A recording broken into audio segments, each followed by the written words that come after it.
Good morning to all and welcome to Byju's exam prep. I am Basavaraj. So today will be the last session of disaster management, right? So hope I'm audible as well as visible to you all, right? Good morning, Ziba. Good morning, very good morning, and warm welcome to all of you.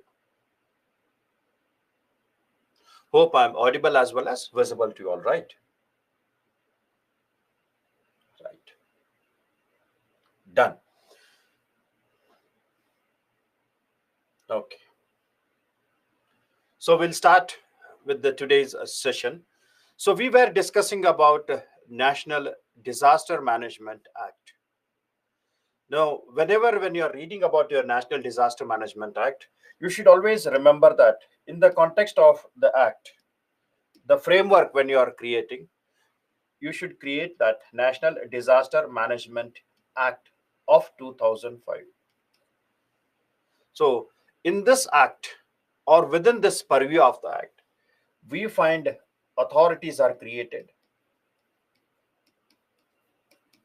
So, three level authorities are there: National Disaster Management Authority, State Disaster Management Authority, and District Disaster Management Authority. That should be kept in the mind in your framework of notes. Then it also creates executive committees. So it creates executive committees.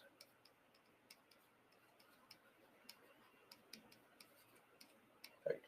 Now, executive committees are headed by senior IAS officers, whereas authorities are headed by politicians like Pre-Minister or Prime Minister is the head of NDMA, Chief Minister is the head of the State Disaster Management Authority. Executive Committee. So we have two executive committees, National Executive Committee and State Executive Committee. So two committees you should keep in the mind. Authority, Executive Committees. Then the third one is we need a special force or specialized force. Specialized force, which is deployed during any type of hazards or emergencies. And we refer that as National Disaster Responsive Force. Right. Then next you should understand we need a funds for that. And for that we have created two funds. National Disaster Response Fund and State Disaster Response Fund. Then National Disaster Mitigation Fund, State Disaster Mitigation Fund. Right. Then all these need capacity development. They need a training which can be a center of excellence, which enhances the capacity of the officials who are involved in the disaster management. And for that, we need an institution which can provide training to them. And hence, we needed something which is providing training facilities, which provides capacity part, etc. And we refer that as National Institute of Disaster Management. National Institute of Disaster Management, which provides training, capacity building, etc. Right. So whenever you are making notes, please keep this in the mind. So you don't have to by heart again and again. So this is what the skeleton you should remember. What it consists of. What are their objectives? Is that clear? So this is what you should prepare in the notes as well. So we discussed about NDRF. We discussed about National Disaster Response Fund also. The class started just 3 minutes ago. It's from 7 a.m. Don't worry, Stephen. It is just started now. It is just started now. Right. So I'm just recapturing the National Disaster Management Authority Act of 2005. So this is what you should keep in the mind. A framework. Always create a skeleton. Always create a skeleton so that the moment when you glance, everything will be there in your mind. So this is called as mind map. This is called as mind map, right? So that the structure will be there. If anything is asked, write a note on Disaster Management Act or something on that. You have to produce this chart. Is it clear? Now we will move on with the continuation of discussion. So yesterday I told something about the funds which are given. So I told that it is the National Disaster Response Fund. National Disaster Response Fund, which provide financial assistance to the state government, right? National Disaster Response Fund, which provides finance to the state disaster response fund, right? And in that, I told that the state government can spend them according to the norms which are mentioned. And all the disasters are defined once they get an approval from Ministry of Home Affairs and the authorities there. They classify them as notified disaster and non-notified disaster. So out of the funds which are there for state disaster response fund, 90% of the fund it will spend on notified disasters.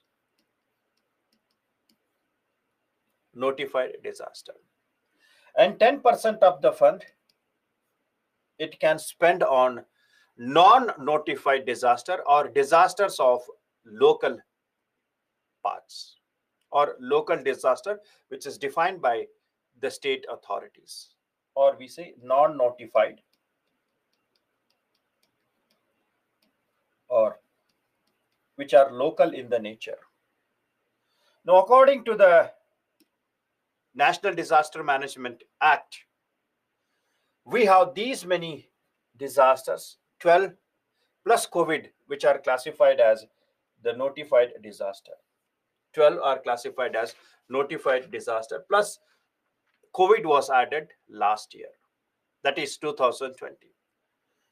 Then many disasters are there which vary from one state to another state, where the state government has to make financial arrangement for that. Example, lightning. So in the context of lightning also, many deaths are there. If you are reading your current affairs, lightning is considered as one of the major killer in the context of India. If you see the states of Odisha, West Bengal, northeastern part, or the eastern states, we find huge deaths are there, large deaths are there. So if you are reading current affairs, lightning is the major killer in the context of India. But still lightning is not classified as a notified disaster. It is a disaster of a local part. And that's why whenever any deaths are there in the lightning, if any losses are there due to lightning in the pre-monsoon or during the monsoon, the financial arrangement or any such compensation which is given to the deceased person who had made losses there, who is killed to that. So to the family member of them, we don't provide the assistance from 90%. It is given by the state government. So that's why in these events like non-notified disasters like lightning, etc., whatever financial assistance is given by the state government, it is called as ex gratia. So the financial assistance which is given to the kins of the families is called as ex gratia. Right. So this ex gratia is not a compulsion. It is not a mandatory. It is given by the concerned state government. Concerned state government. So we refer that as ex gratia. So in the cyclones, ex gratia is not given. It is from 90%. But if you say lightning, it is ex gratia, which is given by the state governments. Now in the same way, we find heat waves also. Heat waves are also non-notified disasters. So many proposals, many requests were given by the state governments to bring the heat waves into notified disaster. Government has not yet included the heat waves into notified disaster. So the state government has to arrange for any such issues associated with the heat waves. If it is cold waves, it can be moved to the notified disaster.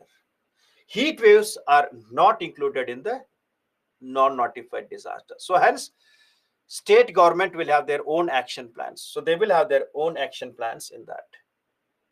Is that clear?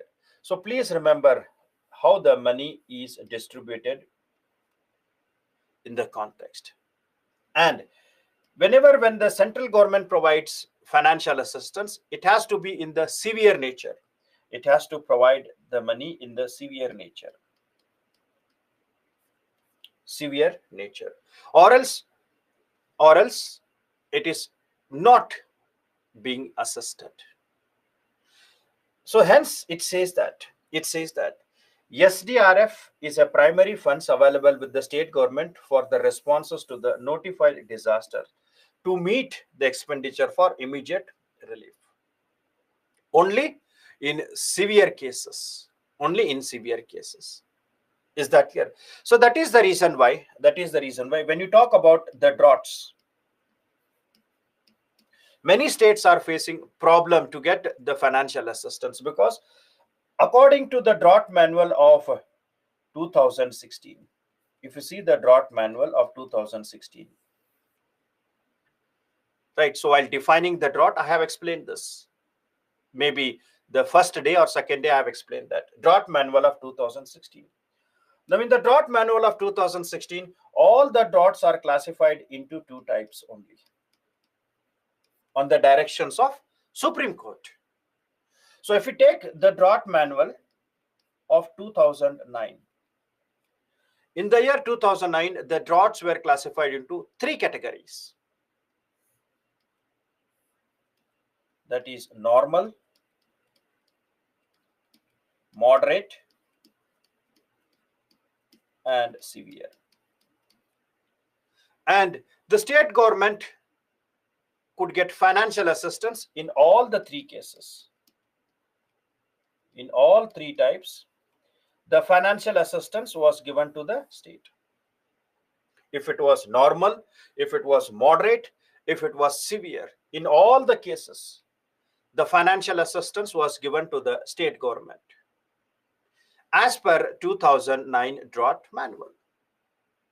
Now, there were many irregularities which were seen there. It means misuse was there. And hence, Supreme Court said or directed to the state government that you are misusing the funds in the name of the droughts, which were seen in many states. And hence, it suggested the central government that you restructure the drought manual so that the issues are streamlined. And on the direction of Supreme Court, the central government, it restructured the drought manual of 2009 in the year 2016. And according to that 2016 drought manual, all the droughts in India are classified into two types. One is called as normal drought, and the second one is called as severe drought. It does not mean that the moderate droughts are not existing.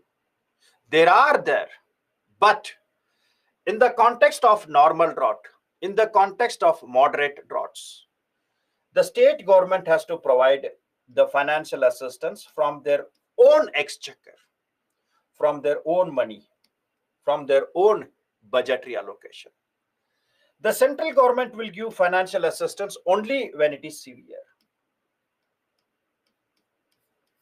The center will give the financial assistance only when it is severe, as an immediate relief. But the major problem is, at present, when you take the 2016 drought manual, it is very difficult for the state government to prove that the severe drought is existing.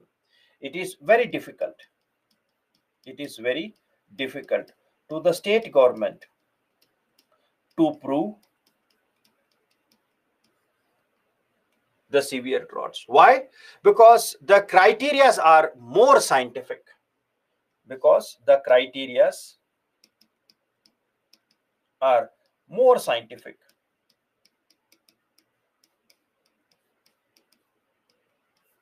More scientific. So hence the state governments are having the major problem in defining or getting the central assistance.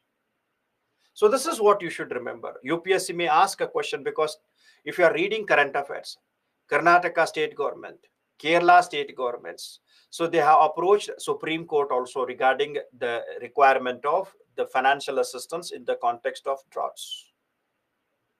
Right, and they visited Delhi. They also made some representation done, and even today, yesterday, there were representations where they made the dharnas, protests regarding that.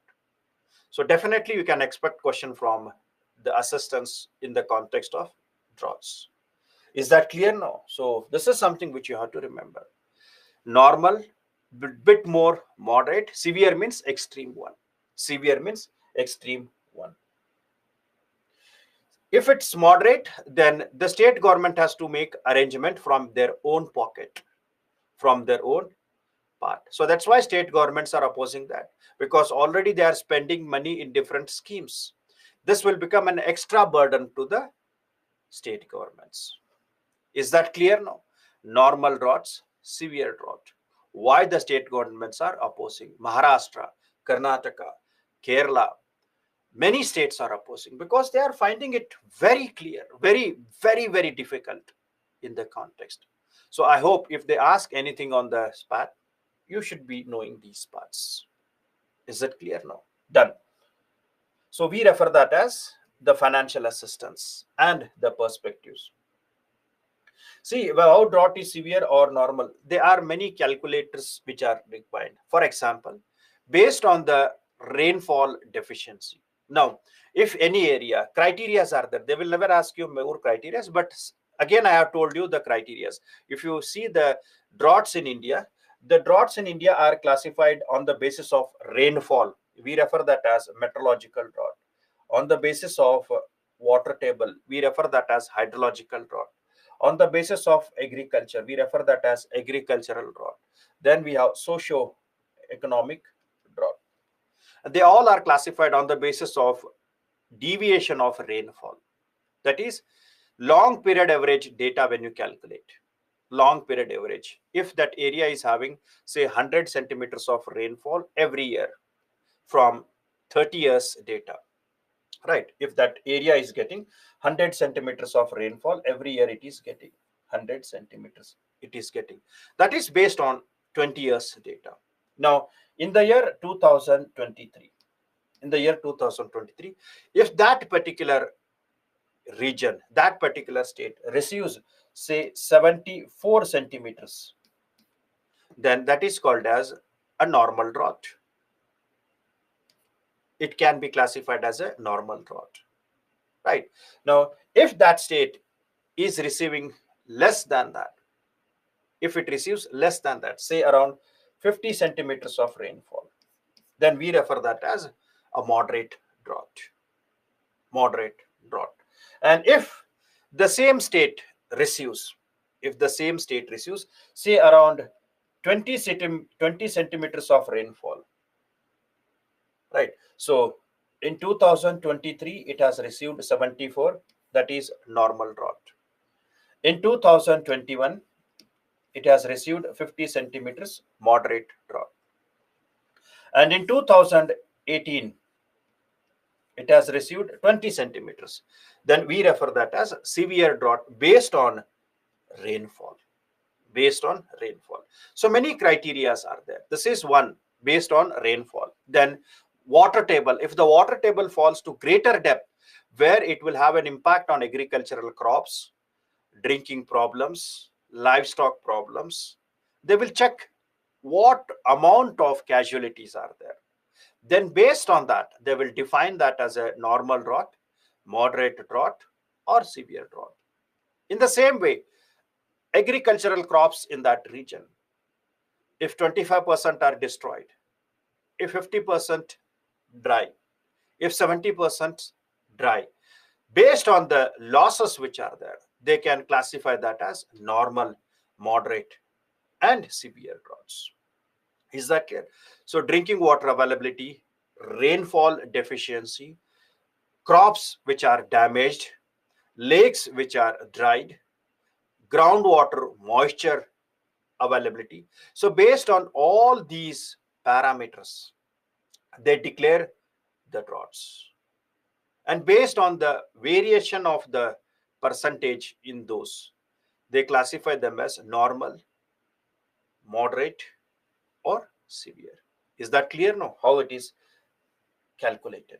Right? They will never ask you what formula they use. They will never ask you. But many parameters are there, like drinking water, rainwater, groundwater, destruction of the standing crops, soil moisture, right? And then lakes, rivers, all these which have dried up to what level. So based on all that, they classify them as the droughts, right? Okay. Long period average means, so generally when we say in the context of geography, we have something called as long period average. So if any data is calculated for 50 years, 30 years, then we say long period average. Long period average, right? So for example, if you are talking about the present average rainfall in India, so what is the average rainfall in India? Average rainfall, that is annual average rainfall in India. Average annual rainfall. So if you are reading your data from geography and from your current affairs, the average rainfall in India is 114 centimeters. Annual 114 centimeters. So every year India receives 114 centimeters of rainfall. Now this 114 centimeters average data is taken from 50 years long period calculation. So this is based on the 50 years data. This is based on 50 years data. That is from 1972 to 2022. Right. So from 1970 to 2022, they have taken the data. So this 50 years data when they take, so whatever amount of rainfall India received in the 50 years, so it may be one year it may be 120 centimeters, which we refer them as above normal rainfall. If you are reading or if you have seen that during the triple dip La Nina, India received more than average rainfall. India received more than normal rainfall during triple dip La Nina, that is 2020, 2021, and 2022. That is called as excess rainfall. And sometimes, if you take 2023, the rainfall was less. So, taking the average of maximum, minimum, and all, so they calculated that in the 50 years, we refer that as long period average. The rainfall which received in India average is 114 centimeters. So this is how the long period average is calculated. Generally 30 years data, when we say climatic parameters, 30 years, 50 years, etc. The temperature also the same. The moment when you say long period average temperature, it means 30 years average they have calculated and they have been displayed. We refer that as long period average. Okay. 100 days rain means, in the context of southwest monsoon is spread for 4 months: June, July, August, and September. So in this 4 months, we find the rainfall is there. So 30, 30, 30, 120 days. So hence we say southwest monsoon is 100 days rainfall. Sometimes you may get a gap and sometimes you may not get a gap there. So hence southwest monsoon in India is referred as 100 days of rainfall. So let me complete the disaster management. Then if you are having any such, we can clear that. We'll discuss that. Let me complete first disaster management. Right. So please remember this: droughts and other perspective, because they are in your current affairs. They are very much important for your exam point of view. Forget about exam. Even in the your everyday also, you should be knowing that what is going around, why the states are demanding, why the major problems are there. Right. So you should be aware about these things. You should be aware about these, from where the fund is coming, how it is being utilized. Right. Now, next is National Disaster Mitigation Fund. Right. So this fund is exclusively for mitigation purposes. So mitigation purposes means to create permanent structures. Mitigating, when prevention is not there, mitigate that. So during mitigation, permanent structures are created. Permanent structures are created. Example. Drinking, when we talk about water availability, providing them water in the initial stage with the tankers and all, we refer that as prevention. But in the long term, when you make restoration of water bodies, restoration of lakes, restoration of ponds, etc., constructing something, or planting the trees, planting trees. So restoration of lakes, planting the trees, etc. So such types of activities which are used for long-term purpose to reduce the impact of the drought, to avoid that. So we refer that as mitigation purpose. Mitigation purpose. So hence, these funds are mitigation purposes. Right now, when you come across these, restoration of lakes, ponds, planting trees. Now, is there any schemes where we find employment opportunities are given for the people, through the government schemes, where they were involved in the activities like cleaning the lakes, cleaning the ponds, planting the trees, etc.? Any program you come across where they were being used, right? This is something which is very, very important. In the context of COVID, when the rural people were migrating from rural area to urban areas for generally for employment opportunities. So this migration was there, maybe because of less employment opportunities, maybe because of drought, or maybe because of certain issues. So they were migrating from rural to urban areas, which was creating major problem during the COVID or any such part. Now, what government decided is that we will do one thing. We will start an employment program in the rural areas. We will ask them to plant the trees. We will ask them to clean the lakes, create more watersheds. During COVID also the same thing was done, and it worked very well. And even in the normal conditions also, it was responsible for reducing the migration of the rural to the urban area. It was, and it is not 100%, but yes, it has shown, the data has shown that because of that program, a migration stream from rural to urban has been reduced, where it has created 100 days of employment opportunities, which has referred as a fundamental right. And we refer them as Manrega, Mahatma Gandhi National Rural Guarantee Act. And such programs are referred as the central sponsored schemes. Central sponsored schemes like Manrega, where they are giving employment to the local people, and at the same time they are creating assets like the water bodies.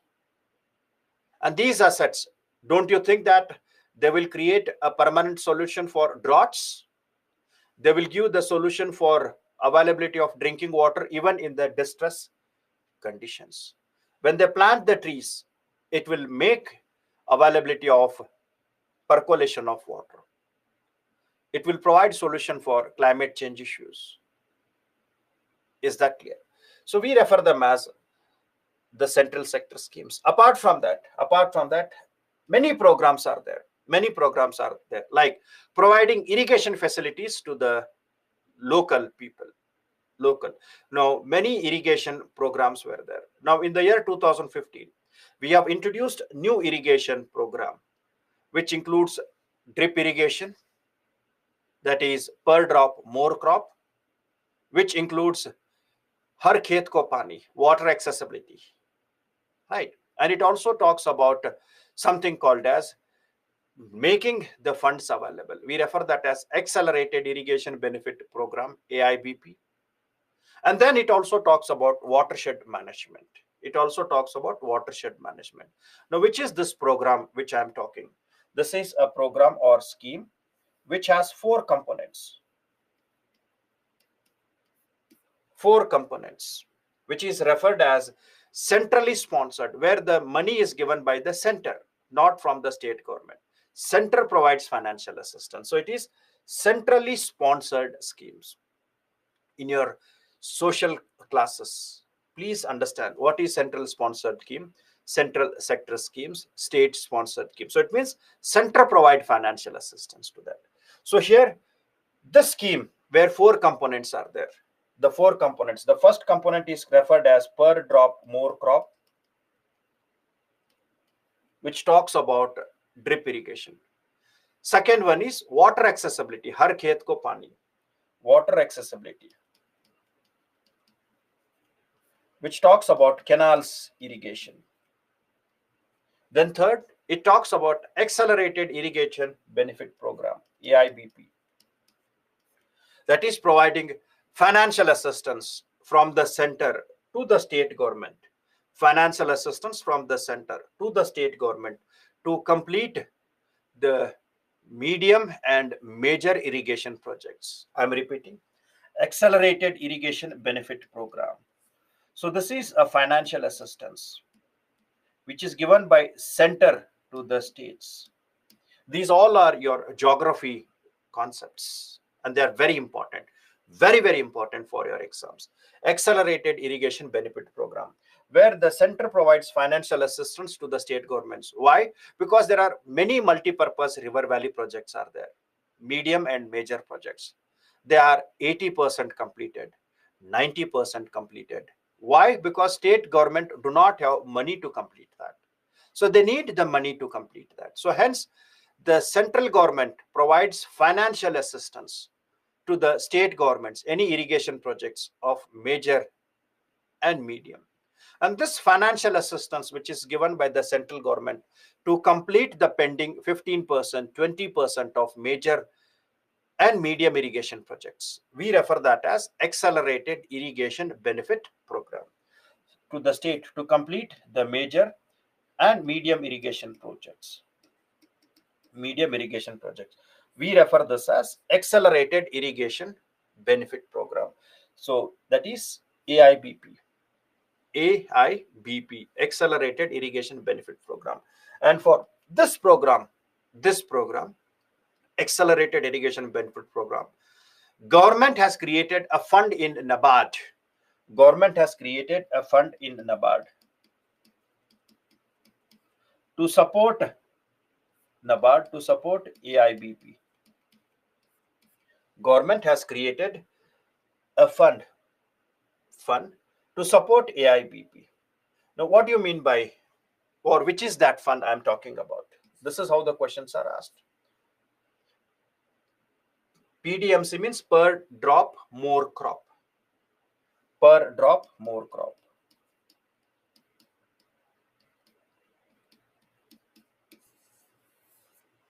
Per drop more crop. Right. So PM Kusum is a separate scheme. PM Kusum is something different scheme. I'm talking about a fund which is created. Please understand, fund is different from scheme. Fund is different from the schemes. So these are something which are important for your exams. I'm not creating panic. I'm telling you the way in which you have to read. And these all are your, of course, I think everybody who is attending this disaster management has attended geography class.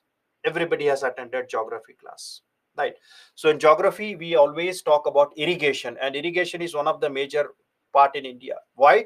Because in India, if we take the total net sown area, 50% is rain fed. If you take India's net sown area, out of that 140 million hectares of net sown area, 70 million hectares or 50% is rain fed. It means where irrigation is important. Where irrigation is important. And hence, you should be knowing about all associated terminologies with reference to irrigation. Irrigation, right? Now, here, when we talk about that scheme, four components: per drop more crop, that is micro irrigation and all. Now, the fund which is created, in the NABARD is referred as long-term irrigation fund. Long-term irrigation fund.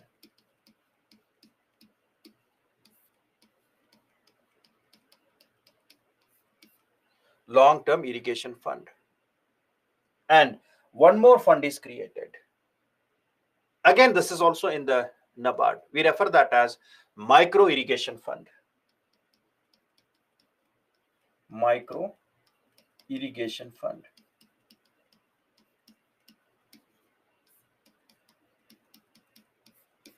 Micro irrigation fund.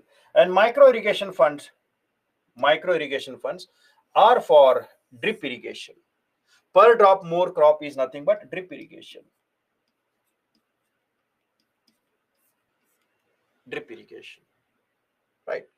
So here, remember, drip irrigation, canal irrigation, then completion of the projects, and fourth one is increasing the groundwater level. We refer that as watershed. Fourth one is watershed, which talks about aquifer recharging, storing the groundwater. And this scheme, which consists of all the four components, this you have already read in your current affairs. We refer that as Pradhan Mantri Krishi Sinchai Yojana. Simple as it is. So this is PMKSY, Pradhan Mantri Krishi Sinchai Yojana. Right. So that is also central sector scheme, which provides financial assistance in the context of any type of distress. Now, even if you have not read this in geography, I have explained you what is PMKSY. Pradhan Mantri Krishi Sinchai Yojana is a central sponsored scheme which consists of four components. The first one is drip irrigation, per drop more crop. Then water accessibility, har khet ko pani, canal irrigation. Third, long-term irrigation fund or accelerated irrigation benefit program, financial assistance from the center to the state government to complete the major and medium irrigation projects. Fourth, watershed management, that is recharging of the groundwater, rainwater harvesting, recharging of groundwater, so that wells will provide continuous irrigation facilities. Right. So this is called as a program which is PMKSY, Pradhan Mantri Krishi Sinchai Yojana, which was started in the year 2016. Is that clear now? Right. Now, here in the context of mitigation, the central sponsored schemes were used to make the filling of the gap. And Ministry of Finance has made 10% extra to central sponsored schemes. They have allocated more money to PMKSY, more money to Manrega, etc., so that they will create assets. And these assets will help in mitigating the disasters. Assets will help in mitigating the disasters, like constructing of barriers, construction of structural measures like mangroves. They are also part of this. Planting the trees, mangroves, barriers, structural measures. So these all are called as structural measures. So in the National Disaster Mitigation Fund, structural measures are taken into prominence. Is that clear? So please remember, mitigation, structural measures, central part, right? Now there were many problem in implementing, because government says that I have putting the money in the form of central sponsored scheme, so why we have to create a fund extra for that? But later, after many negotiations, in the year 2021, in the year 2021 21, union government has established national disaster mitigation fund. So from 2005 up to 2021, central sponsored scheme were used. The finance from central sponsored schemes were used to take up mitigation activities. Now from 2021, a separate fund is created for National Disaster Mitigation Fund.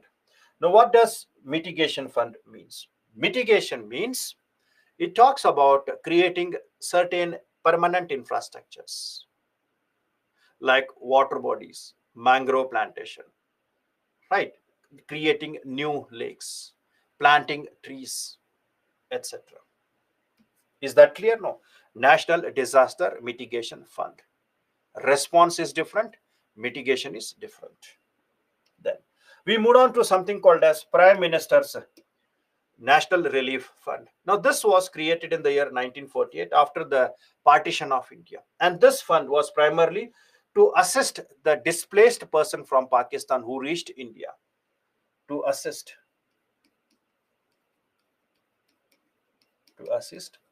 the displaced persons from Pakistan.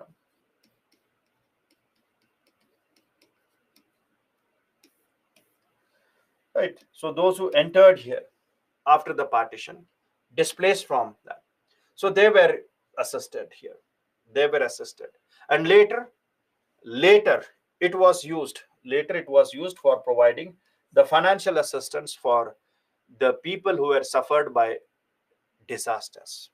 So it is entirely a public donation, and minimum donation here is 100 rupees. 100 rupees, and it do not get budgetary support, no budgetary allocation, it is purely donation one. After that, it is used for natural calamities. Initially it was for only the distressed people. Later it has been used for providing the kins were killed in natural calamities like cyclones, earthquakes, etc. Right. Initially it was managed by a committee. A committee was there. But after 1985, Prime Minister is having the sole discretionary for dispersal. Prime Minister takes that. Prime Minister takes that in the context of allocating them. Then Joint Secretary to PMO administers the fund on honorary basis. Right. On the honorary basis. Is government first time allocated National Disaster Mitigation Fund for Michigan? See, when we talk about that Michigan Fund, yes, for the first time, because when we talk about that Mechang Sakon, so it is after 2021. So all those events which were after 2021, read that carefully, whether it is a relief or whether it is a mitigation fund, right? So after 2021, we find a mitigation fund was created, a separate mitigation. Initially it was in the part. So if it was 2019, planting of the mangroves was part of central sponsored scheme which was included in the mitigation. Now from 2021, a separate fund has been created. Is that clear? Separate fund has been created. Discretionary means full authority. He can't take anybody's direction. Discretionary. Dictatorship, what we say, right? Dictator is not perfect word, but discretionary means he is not answerable to anybody regarding giving or allocation. So he is the sole person, right? Then something called as Prime Minister's Care Fund, which was created in the year 2020 during COVID. And generally it is to deal emergency and distress situation. To deal emergency and distress situation.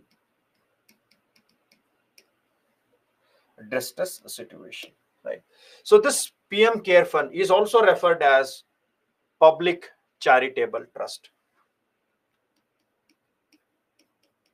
Public Charitable Trust. Now, this was created during the COVID-19.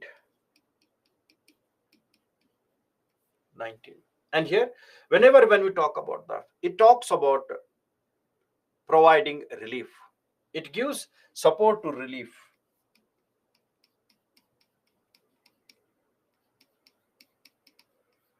or assistance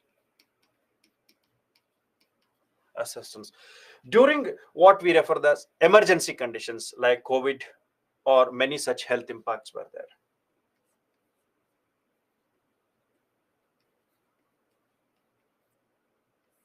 Right. Distress, sudden events which were not accounted. It is again voluntary contribution. No budgetary allocation for even this. Prime Minister is ex officio chairman. Ex officio means mandatory. Ex officio. Then Ministry of Defense, Ministry of Home Affairs, and Ministry of Finance. 3 people, remember. Ministry of Defense, Ministry of Home Affairs, and Minister of Finance. They are ex officio trustees. So Prime Minister is there and 3 trustees. Defense, Home Affairs, and Finance. Minimum donation here is 10 rupees. Minimum donation here is 10 rupees. So PM Cares Fund. Is that clear? Okay. Now, in the context of 15th Finance Commission, which is from 2021 to 2026, it has said that we will restructure the financial arrangements, and hence the total allocation which was given in the context of the 15th Finance Commission. So the total allocation is 68,463 crores.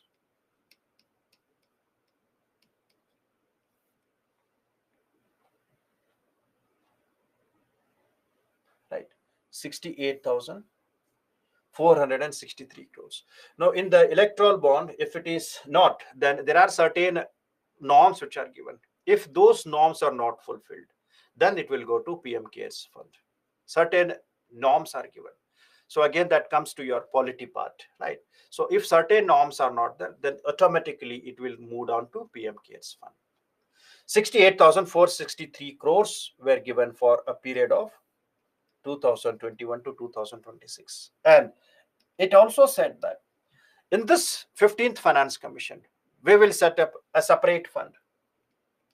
A separate fund was created at central level and state level. At center and also at state level. And they named that as National Disaster Risk Management Fund, a new fund which is created in the year 2021 for 15th Finance Commission to implement the 15th Finance Commission. It means some restructuring was done. National Disaster Risk Management for national level and State Disaster Risk Management Fund for states. So National Disaster Risk Management Fund at national level. So this is at national level.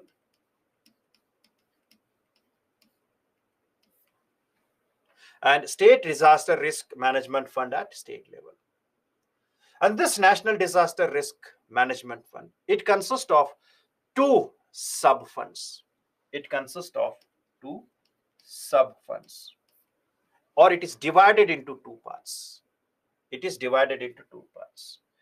The first one is called as National Disaster Relief Fund, and the second one is called as the National Disaster Mitigation Fund. Be careful with the terms. Be careful with the terms here. This is as per the allocation which is given by the 15th Finance Commission. It says that in this National Disaster Risk Management Fund, which consists of two parts. The first one is National Disaster Relief Fund and National Disaster Mitigation Fund. Already we have created a mitigation fund, but this will also be there. And it says that out of that total 68,463 crores which is been given for a 15th Finance Commission, 80% will go towards this response fund. 80% will be for National Disaster Relief Fund, and 20% remaining 20%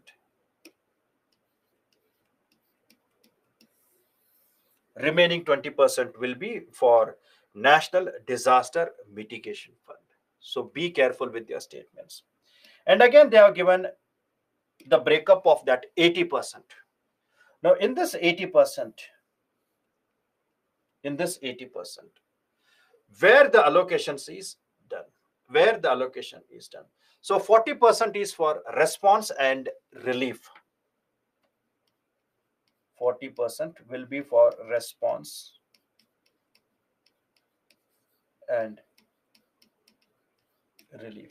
Out of 80%, 40% will be for response and relief, right? Then it says that 30%, 40 is gone, 30%. 30% of that 80% is for recovery and reconstruction.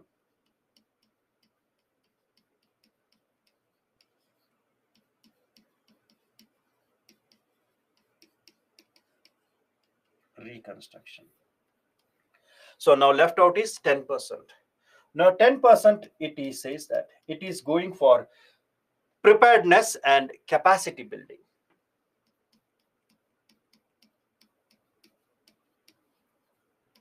Preparedness and capacity building.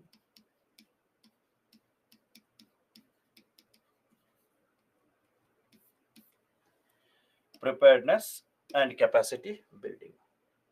So is that clear now? So response and relief, they will be the same. So hence there is 40% which is allocated for that. Is that clear now?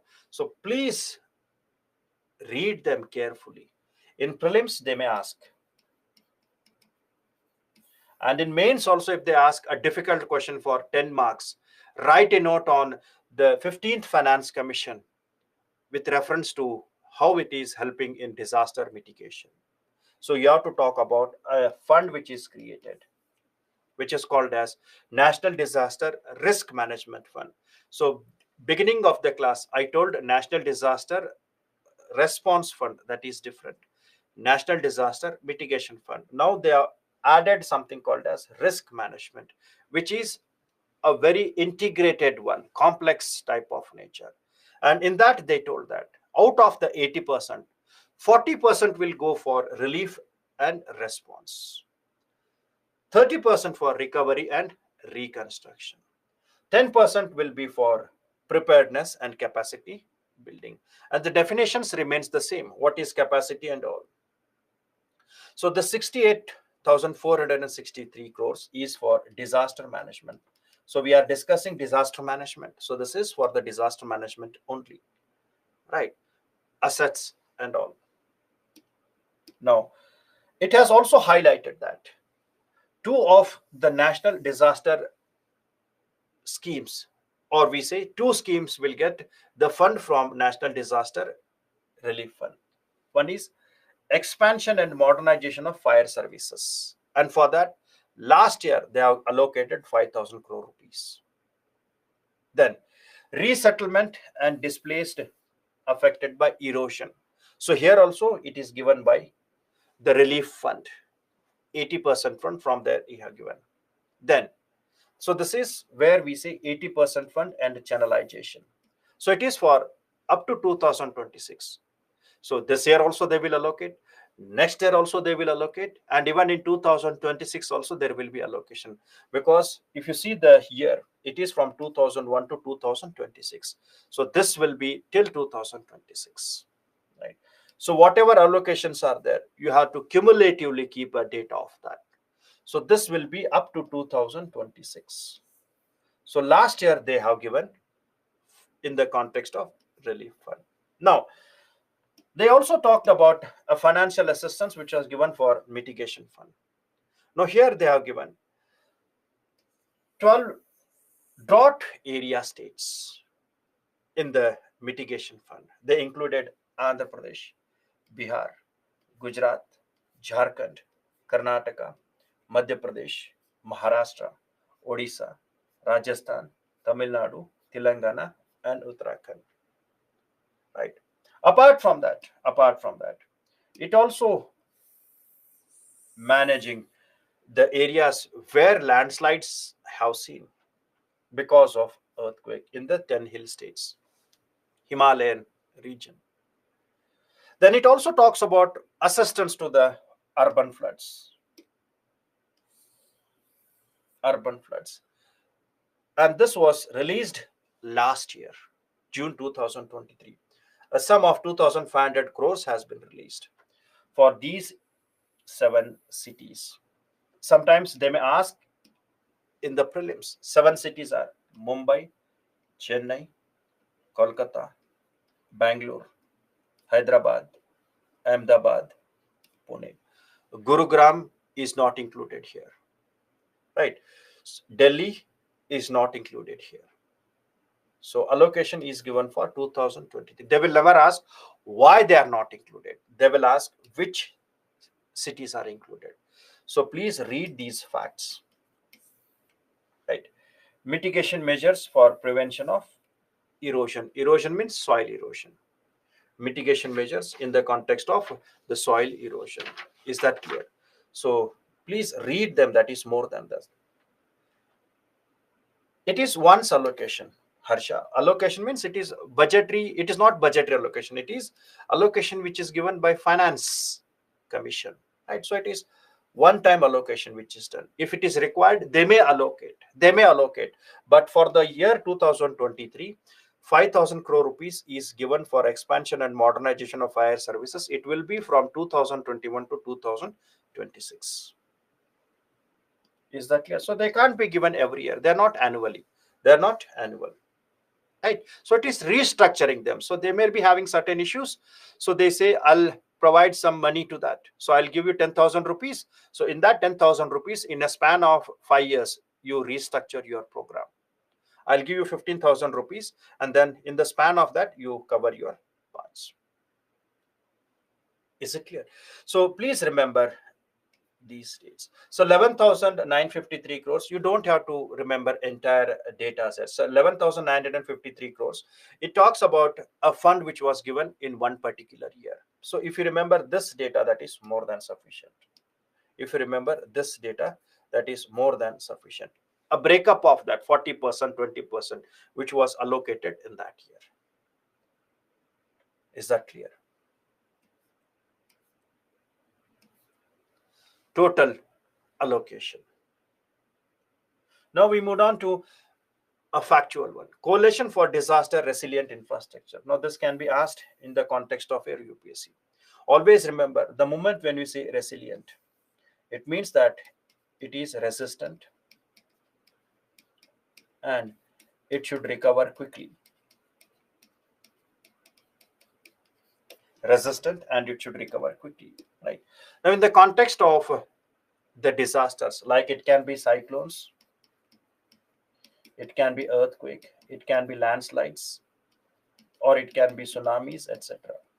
So these all can create huge impact on the structures there if they are not maintaining the standards. So hence, when you are constructing the structures, it can be residential, it can be hospitals, it can be buildings which are there, or any type of the barriers, embankments which are constructed. So these structures, they should have certain standards. They should meet the standards which have been mentioned by particular authorities. They will never ask you which authorities. So what we say, building codes have to be met, standards they have to reach, so that in the event of such natural disasters, losses are less. And such types of infrastructures are required so that socioeconomic losses can be reduced, injuries can be reduced if you are having resistant, earthquake resistant buildings. Now take an example of Taiwan. In Taiwan, they have developed many earthquake resistant buildings by retrofitting of the old buildings and creating new buildings which can resist the jolts, which can resist the earthquakes. So we refer that as retrofitting. It means old buildings are retrofitted and the new buildings are constructed on the basis of the standards, the codes which are needed. So such types of activities are seen in the context of the coalition of disaster resilient infrastructure. I have mentioned what is retrofitting in the earthquake. Retrofitting means old buildings which were having a threat, extra steel or extra iron rods are done so that they can resist the earthquakes. We refer them as retrofitting, modifying them to resistant. So it was established in the year 2019 under the leadership of Government of India. So please remember, it is an initiation of Government of India with the support of United Nations Disaster Risk Reduction.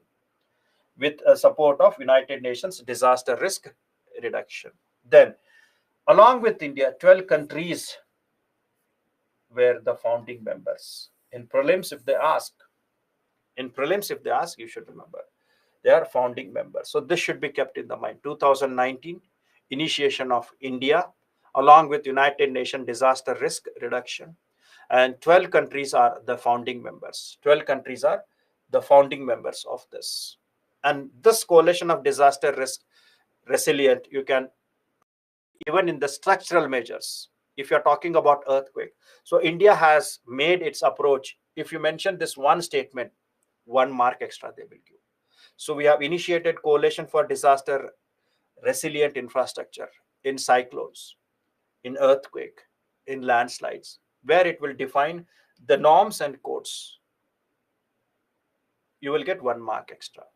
So it is a structural measure. It is a structural measure in the context of disaster mitigation, right? So it promotes resilience of infrastructures, ensuring sustainable development so that the development activities are not hampered, right? Then rapid expansion and development of retrofit of resilient infrastructure. Retrofit means updating them, upgrading them along with sustainable development goals, with universal access, basic services like drinking water, all those required, right? So it is based on the 3 parameters: sustainable development goal, Paris Agreement, and Sendai framework. So it takes into consideration all the 3 parameters.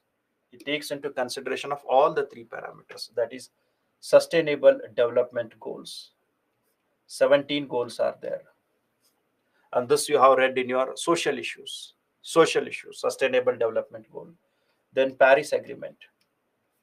Paris Agreement means not making the average temperature to go beyond 2 degrees or not to reach 2 degrees above the pre-industrial area, or if possible try to keep it to 1.5.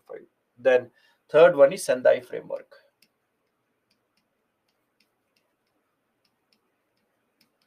Right.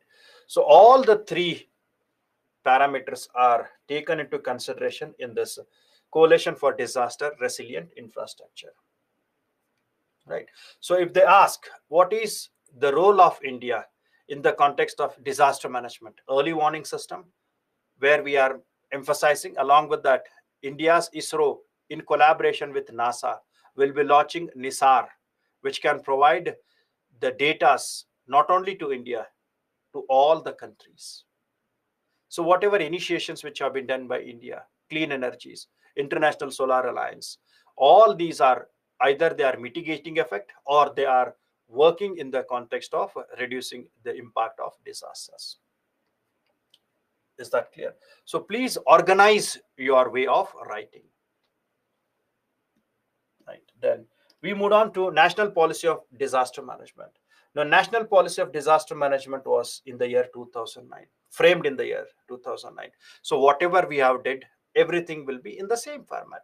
It is integrating approach at all the levels. So integrated approach at all the level means, so here all level means national, center and state. Three levels. Now what you are integrating here, what you are clubbing, you are integrating the knowledge, innovation and education. What you are integrating here, combining, you are integrating knowledge, education, school education, knowledge and innovation, improvement in that.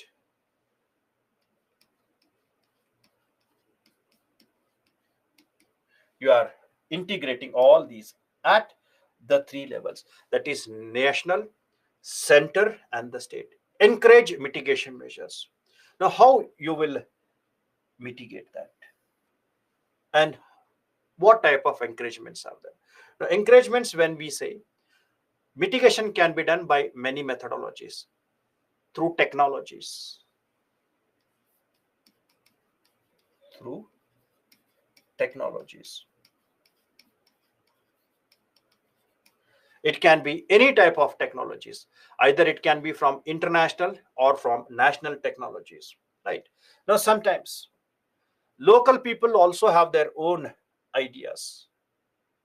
In the rural areas, whenever heats and whenever such are there, they will give their local ideas. We refer them as local nuska, right? So local people, the old people, they will give certain types of activities. We refer that as traditional wisdom.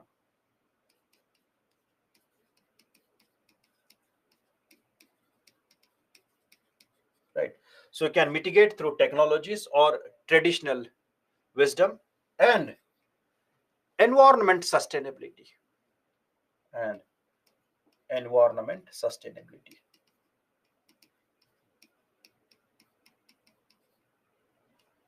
Sustainability. So by that also you can reduce. Then mainstream disaster management into development planning process. You put the disaster management into development planning process. Every planning process you put disaster management so that they can be used simultaneously. Then efficient mechanism. Efficient mechanism can be done only when you define the roles and responsibilities. Efficient mechanism can be done only when we define the roles and responsibilities. And once you define their roles and responsibilities, then monitoring and assessment can be done.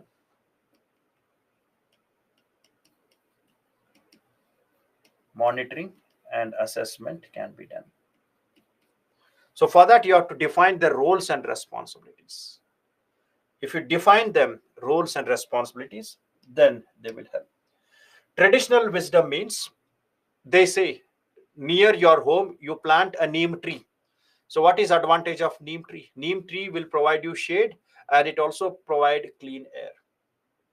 So when you are talking about any type of disease in the home, so they will say there are certain methodology. You drink this water, you mix something to that and drink that. So we refer them as from traditional which has been come. We refer that as a traditional wisdom. 500 years data. So if you visit your rural home, if you are having something, then your grandmother will say, you mix some seeds in that, you drink the water, it will give you relief from heat. We refer them as traditional wisdoms. It is not only in any type of these, apart from that also, when they say organic farming is a traditional wisdom, right?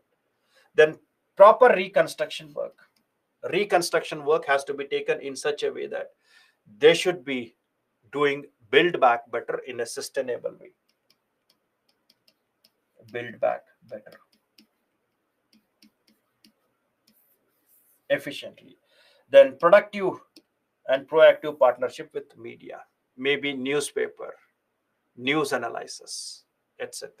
So proactive partnership with media, maybe it is newspaper, radios, etc. So that they will help in providing early warning systems. Like radios will disseminate the early warning system.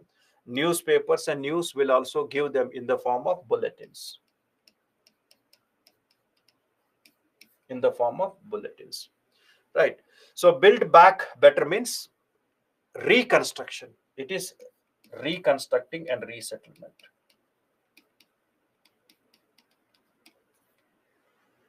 Reconstruction work.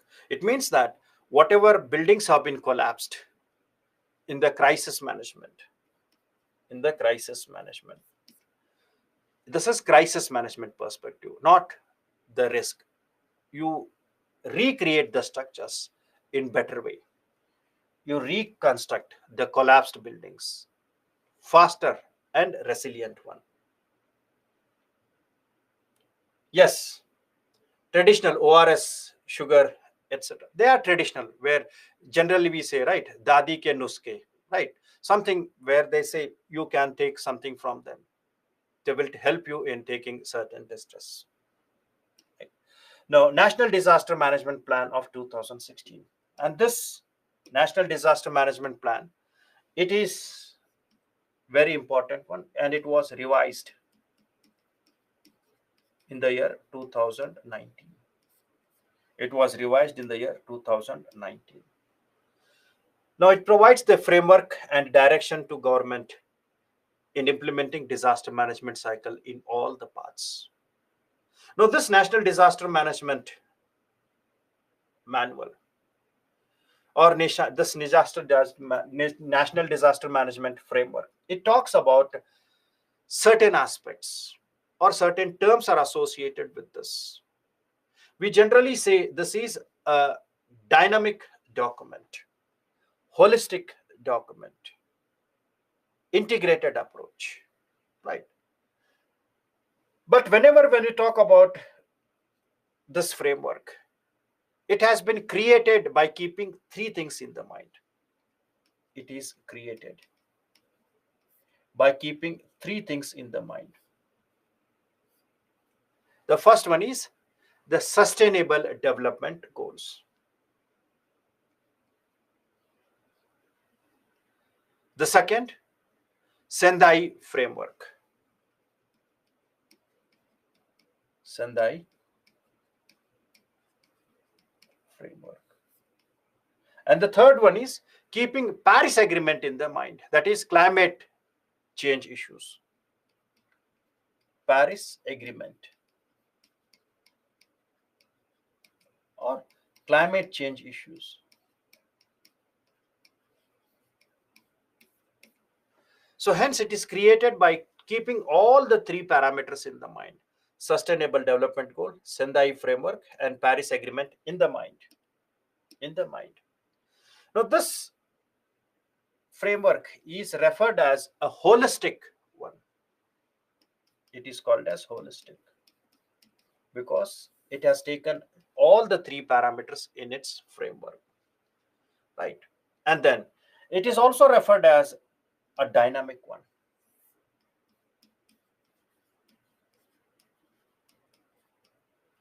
It is called as dynamic. Why?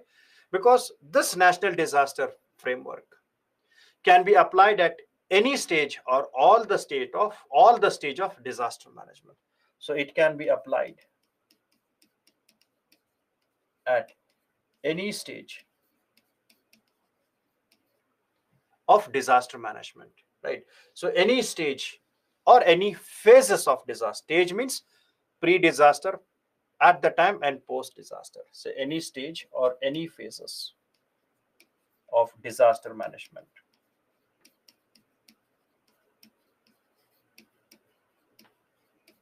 You can apply that in the pre-disaster. You can apply that even in the post-disaster, or you can apply that in all the three. So it can be applied at any stage of the disaster management. And next, It is periodically updated.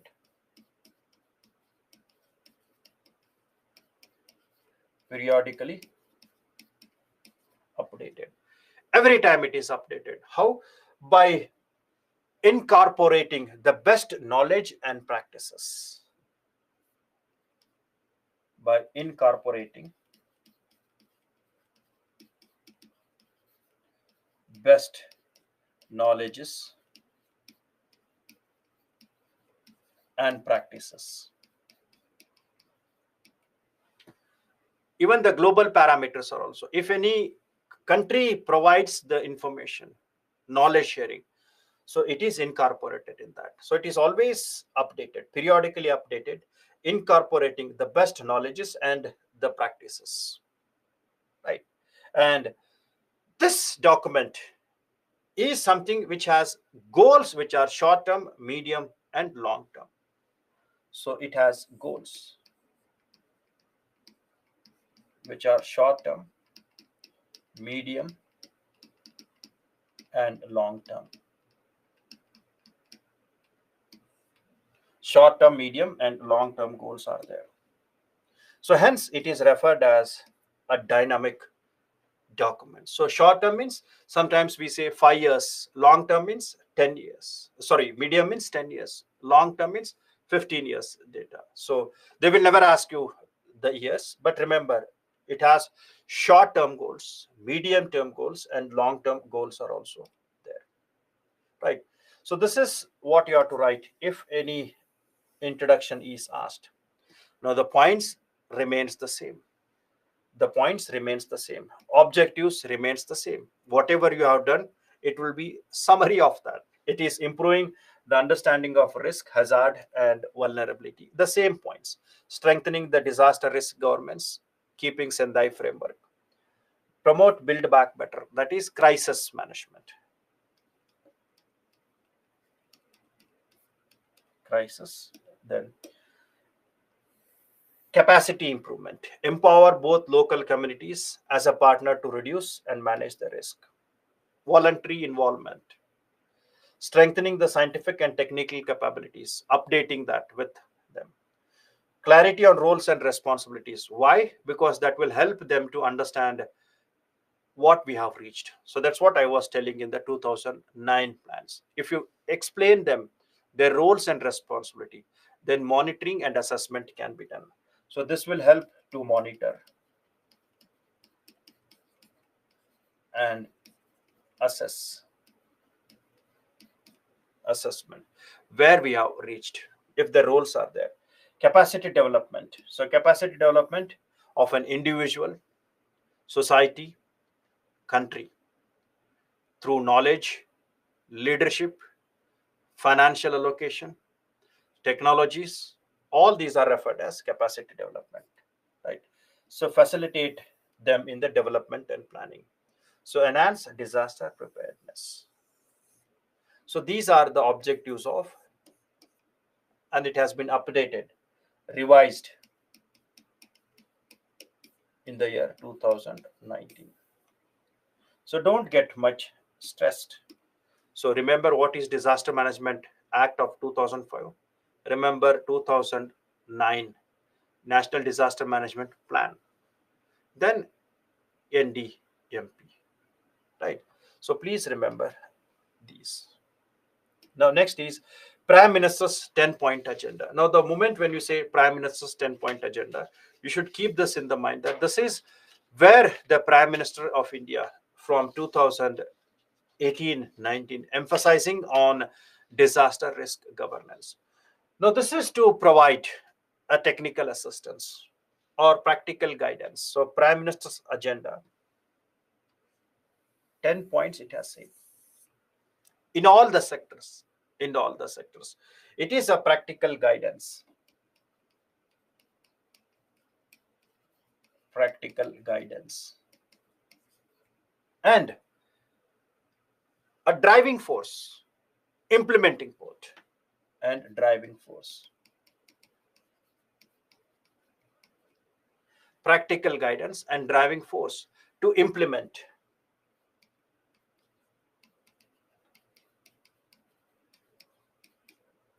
to implement, right? Now, at present, we are implementing which international norms in the disaster management, which norms we are including in the disaster management. We are implementing all the disaster management policies, keeping international standards. Which standards we are using now? We are using which standards of international disaster management? Which framework we are using? Right? Not Sendai, it is Sendai framework. So it is to implement Sendai framework. Perfect.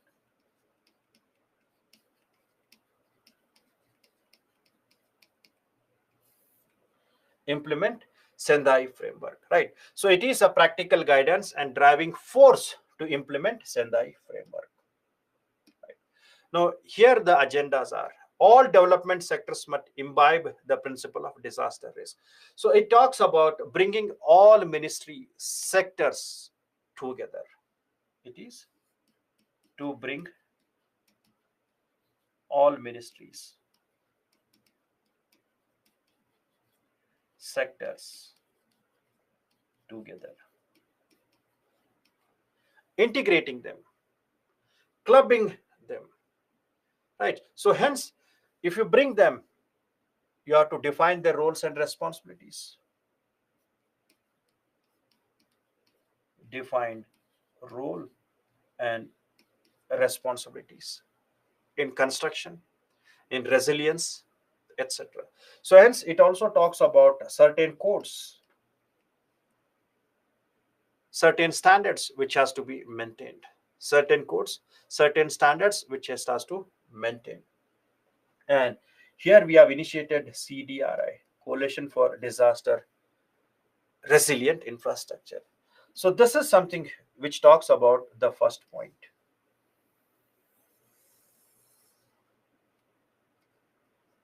All development sectors must imbibe. So it means that you should take this best practices to integrate all the sectors, defines their roles and responsibilities, provide standards and codes so that in the context of any such disasters, they should be treated very well. Then risk coverage must include all strong from poor to all. Now, risk coverage, the moment when we say, it talks about increasing the penetration of insurance.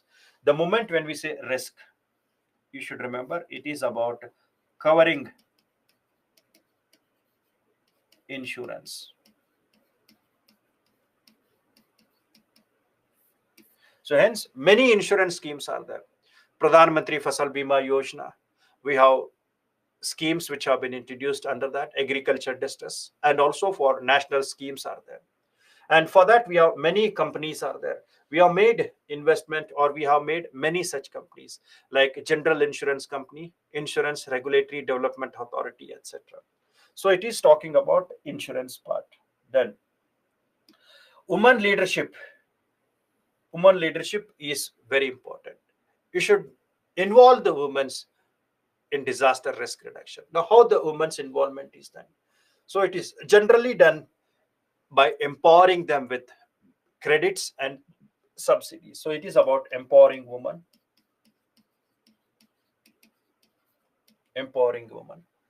and bringing the woman voluntarily into the schemes where they can become a part of Apda Mitra, volunteer. Like they become a part of Apda Mitra. Because certain areas where women casualties are more, so they can be identified by women more effectively than the males. So they can be the part of Apda Mitras where they will be working in that. And women are also seen in various task forces, PSF, CRPF, etc. So they are also seen in many task forces.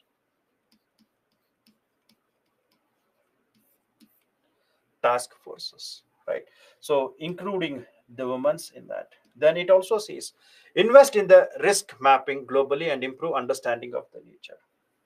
So it means updating of the early warning systems.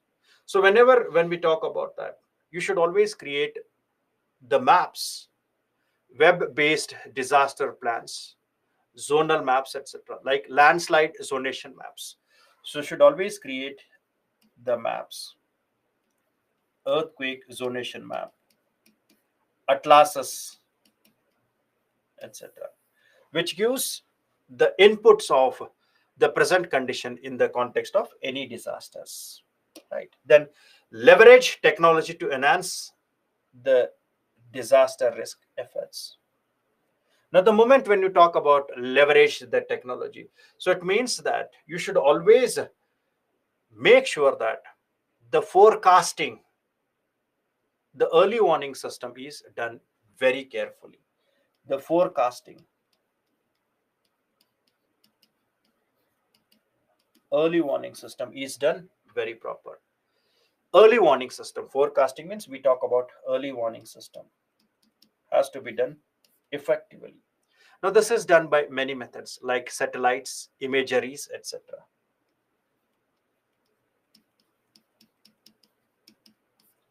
Satellite, and sometimes we have apps.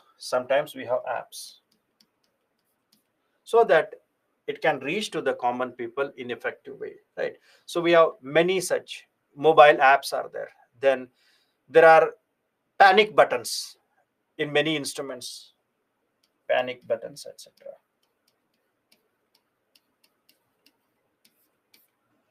right? So this is something which will help in reducing the risk governance. So these points, they will help you to write a suitable answer in the conclusion. Suitable answer in the conclusion. Then develop a network of universities creating awareness. And for this, they have created a group of universities. It is referred as IUIN DRR. IUIN DRR. So what is IUN? IUN is Indian Universities Integrated National Disaster. Indian Universities. Sorry, India Universities. Now, don't confuse. This is not a college. It is where the dissemination of knowledge is done. India Universities and Innovation Network.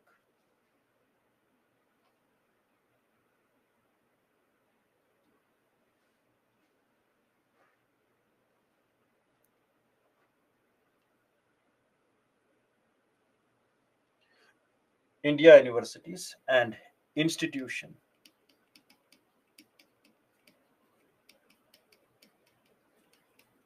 India Universities and Institution Network for disaster risk reduction. Disaster risk reduction. So that is IUINDRR, India Universities and Institutional Network for Disaster Risk Reduction. And this is set up by National Institute of Disaster Management. This is set up by National Institute of Disaster Management to highlight roles,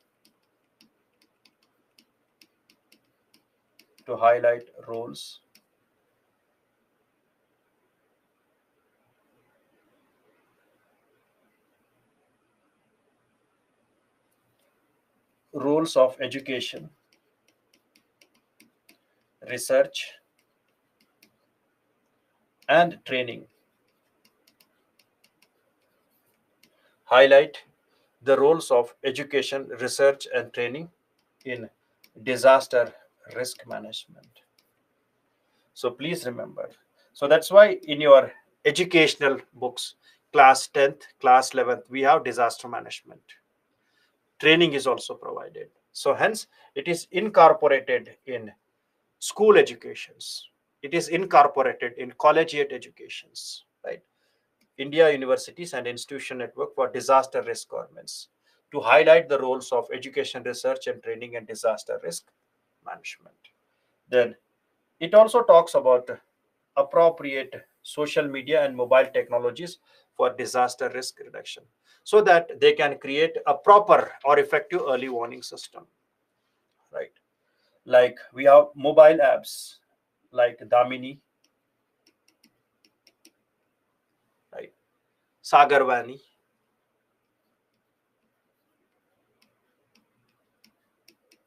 India quake, etc.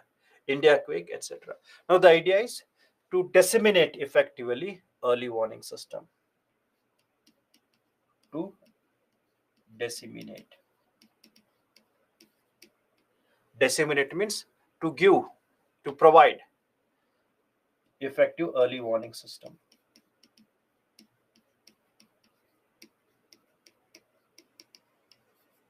Early warning type.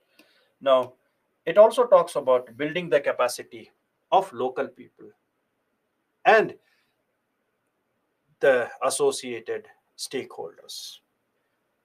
Make use of the learning parameters from previous data. You accumulate those data. You study them. They will help you in understanding the risk factors. So bring out the greater cohesion in the international response to disasters. Now, this is done where India is involved in many institutions. So India is actively part in that. India is actively involved in many organizations like SCO, Shanghai Cooperation Organization, or it can be through BIMSTEC, or Indian Ocean Rim Association. So India is a part of many organizations. India is a part of many organizations, and where it is actively involved, actively engaged in disaster risk government. India is actively engaged in that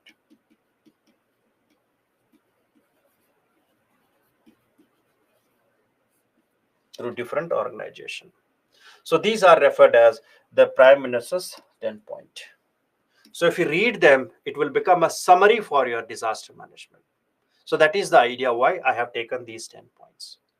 If you read disaster management carefully, and if you keep this as a last point, so it is something summary of whatever you have did in the disaster management.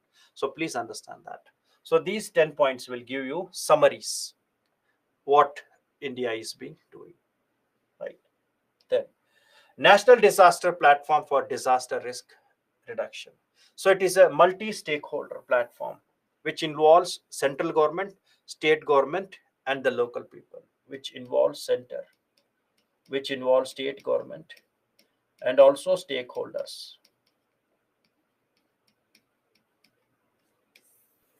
All are there. Now here it is to share their experience, views, etc. regarding disaster and all, which will help them in the context of any type of disaster management, right? And this national platform for disaster risk reduction, they meet and discuss that.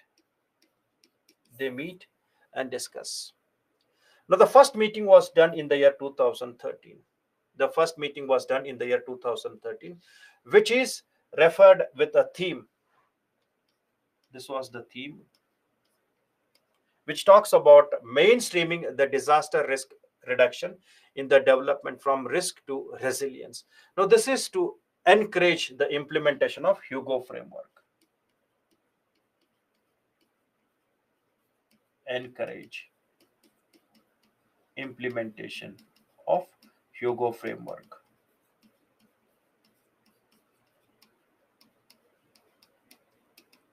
Now, remember, this is in the year 2013. Then, the second meeting, second national platform. So, this is the first one.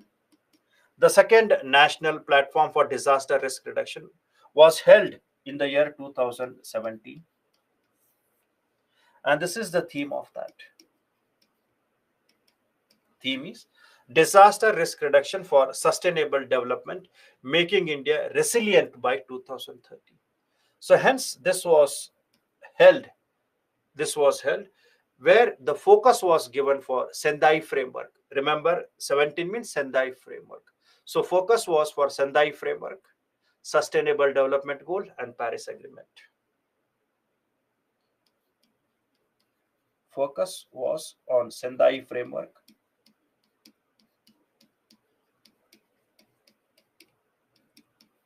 Sustainable Development Goals, third one is Paris Agreement, and fourth one is Prime Minister's 10 points agenda, PM's 10-point agenda. And for that, it was held. And the last one was March 2023. Last year it was held. And here the theme was building local resilience in the climate change. So it means aligning all the sectors to provide a solution in the context of climate change issues. So this is what we refer that as National Platform for Disaster Risk Reduction. Right. Now here you should remember the chairman of this is Home Minister. Home Minister is chairman of this.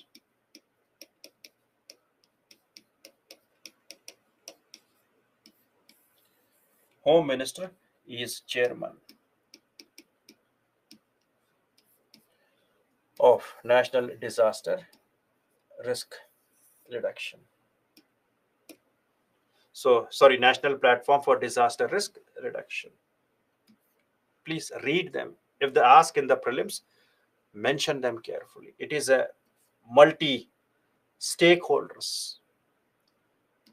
Home Minister is the chairman, and 3 times it has met. One in 2013, second 2017, the third March 2023. It is not periodic. It is not periodic.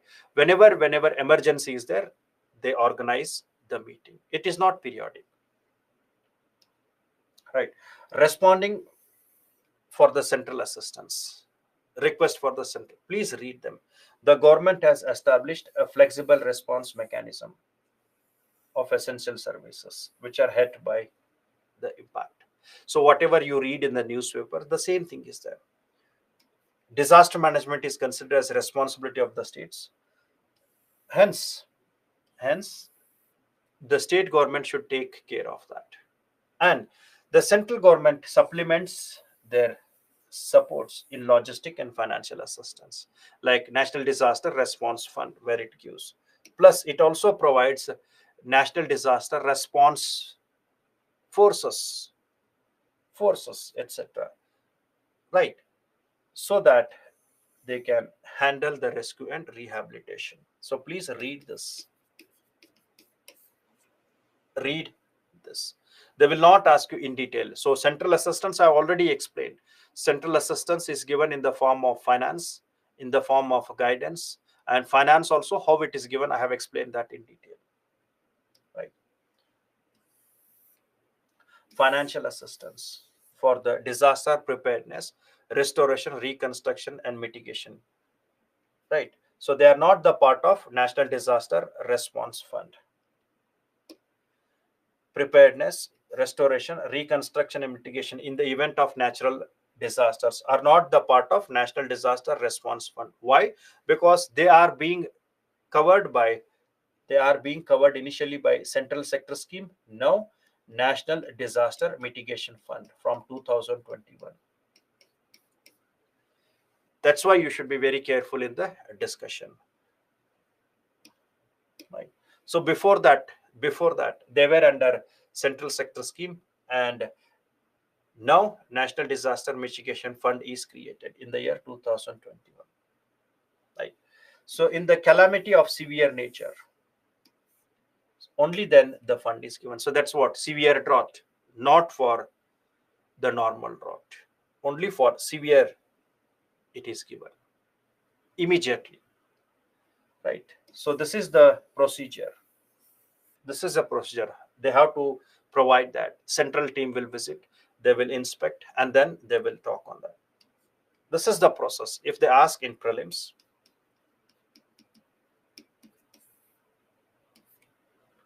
read that. There is no rocket science involved. Please read them.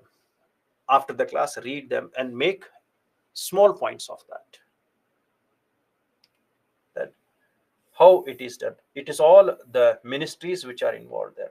Now, don't make in-depth analysis. Understand which ministries are involved.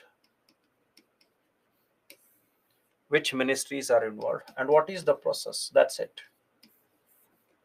which ministries are involved, and what is the process EC. This is for your curiosity, how the funds are transferred, what is the mode in which the assistance are given, how it is reaching, what is the mechanism, right? Then accepting foreign assistance. As a matter of policy, the government of India does not issue any appeal for foreign assistance. Does not appeal.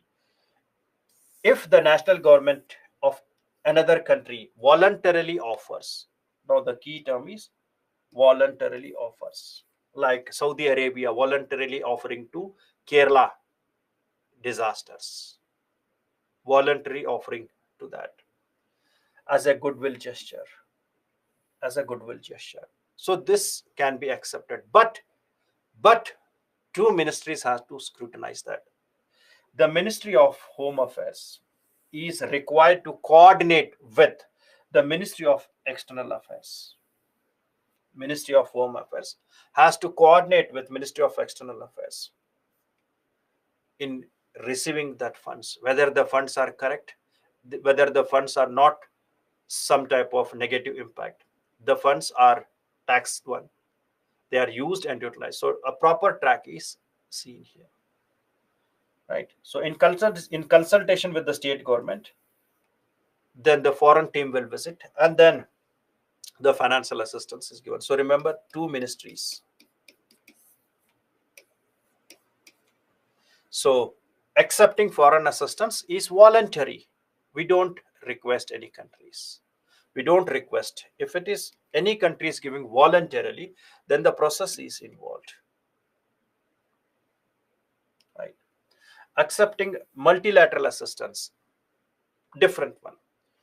That is from United agencies, etc. Accept only if government considers it necessary, based on various factors. Only if we are not having resources, if we are not having such plan, we have to accept that through the agencies, respective ministry or the states. Department of Economic Affairs. So different ministries are there. Department of Economic Affairs, Government of India. So this will help you in the prelims. In the prelims, if they ask which ministry is associated with which type of activities.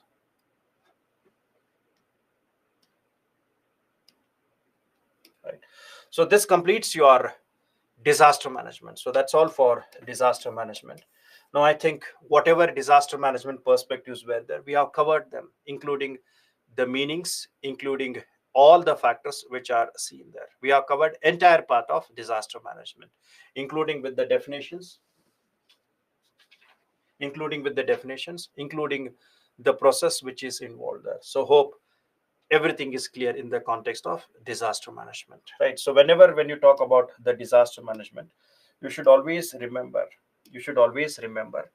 the definitions, like risk, vulnerability, crisis. Words and their definitions are very, very important. They are very, very important. Without that, it is very difficult for you to write anything. Then you have to define what type of disasters are there, whether they are man-made or whether they are natural. Man-made or whether they are natural, or whether they are socio-natural hazards. Socio-natural hazards. Right. Then once you understand that, you should understand about vulnerability profile of India.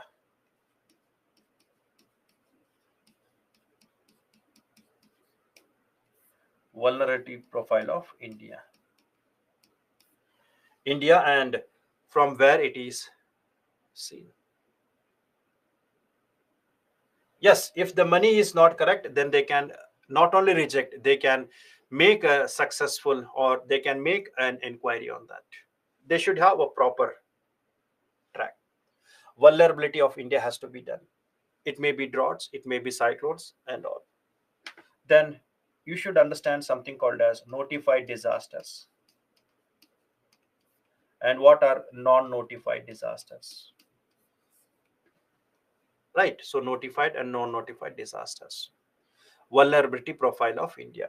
Then you should be good enough in understanding what type of disasters are there in India, their geographical aspects, their characteristics, where they have happened, certain information about that disaster, about that disaster. It may be cyclone, it can be earthquake, it can be landslides. So about that disaster. Then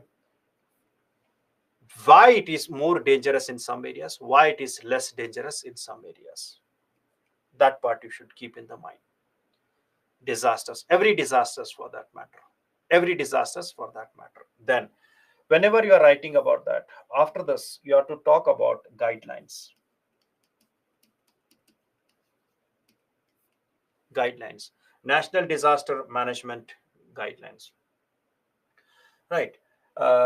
Definition in the sense, if you know the definition you can write, if not, something about that you can write. For example, if it is talking about cyclones, if you don't know the exact definition, you can write something that it is a low pressure circulation wind system, and we can classify them into tropical cyclones and temperate cyclones, and they are formed due to atmospheric disturbances over and above the earth and rotation of the earth.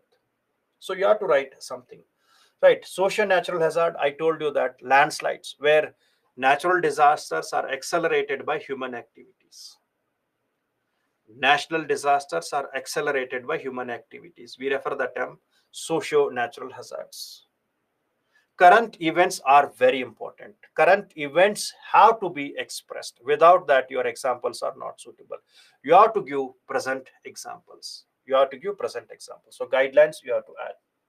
You have to write the guidelines which are there. And in this guidelines, you have to talk about structural measures, and you should talk about non-structural measures. Government policies, allocation, what measures are being done, right? So you should talk about that. Then in the context of disaster management, you should understand what is pre-disaster, what is at the time, what is post-disaster. Pre-disaster, at the time of disaster, post-disaster management. Now in the pre-disaster management, we emphasize on risk, and at the time of disaster, critical facilities. And at the post disaster, we talk about crisis management. The risk includes prevention, mitigation parts, preparedness, prevention, mitigation, preparedness. Post crisis, reconstruction, rescue, rehabilitation, rehabilitation, rescue, rehabilitation, prevention, and all. So we refer them as pre disaster part, right? So these things you should keep in the mind. How we have to work out on that. Then international approach. In the international approach, you don't have to keep in detail about the Hyogo and all. You have to understand about Sendai framework.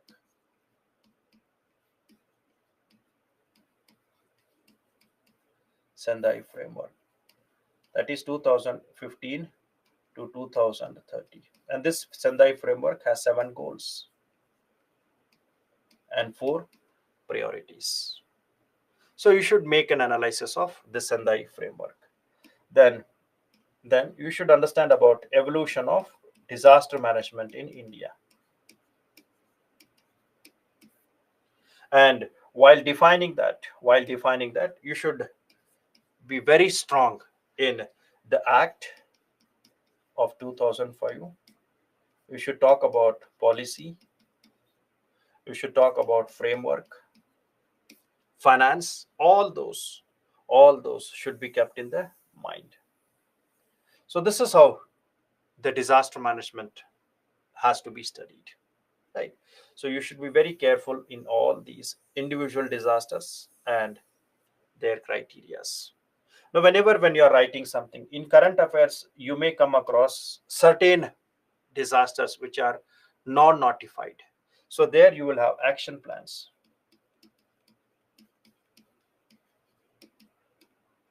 So write the action plans carefully. Put the action plans carefully. Don't leverage of losing the points. And see what are government schemes. What are government policies which are important in the context of disaster management, right? So please read them carefully, put them into your datas, so that you will not be having any problem in answering any question on disaster management. So keep the PPT as your standard point, update that with your current affairs, follow the chronology which have been told from the beginning, whatever it is there. If you make notes of that, first time you read, then make notes, and then revise. So that is how you have to make your preparation in the context of disaster part. Now apart from this, you have, if you are having any doubts, you can raise another 10-15 minutes. If you are having any doubts, you can raise, I can try to answer that. Vulnerable and vulnerability. So vulnerability is a phenomenon and vulnerable is a process. Vulnerable means which says that vulnerable community. Vulnerability means it is a phenomenon. Vulnerability defines the vulnerable aspect, right? So individually we say vulnerable, and its impact is referred as vulnerability. Both are same. Vulnerable means it is where it is associated. Vulnerability means it is a phenomenon of that.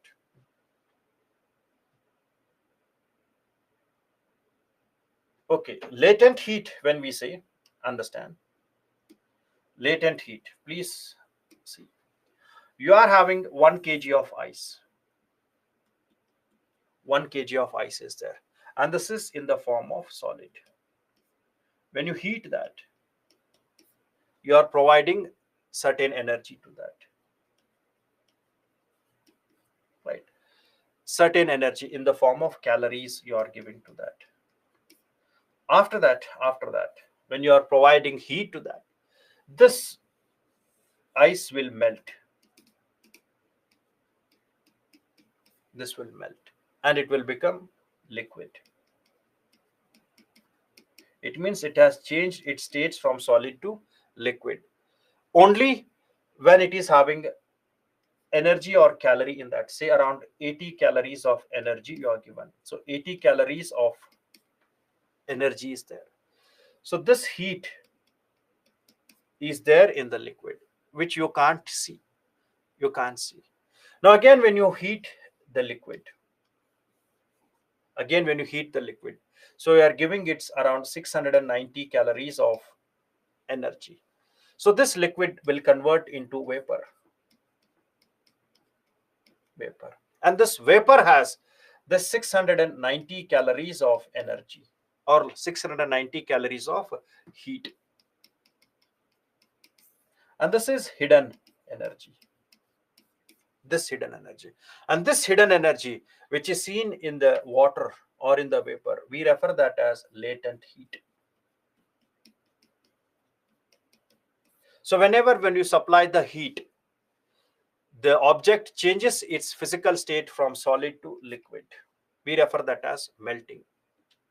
When you supply more heat, then it will evaporate and it will become gas. So liquid is converted into gas or vapor. When you supply extra heat to that latent heat to that, we refer that as it has changed its states from liquid to gas.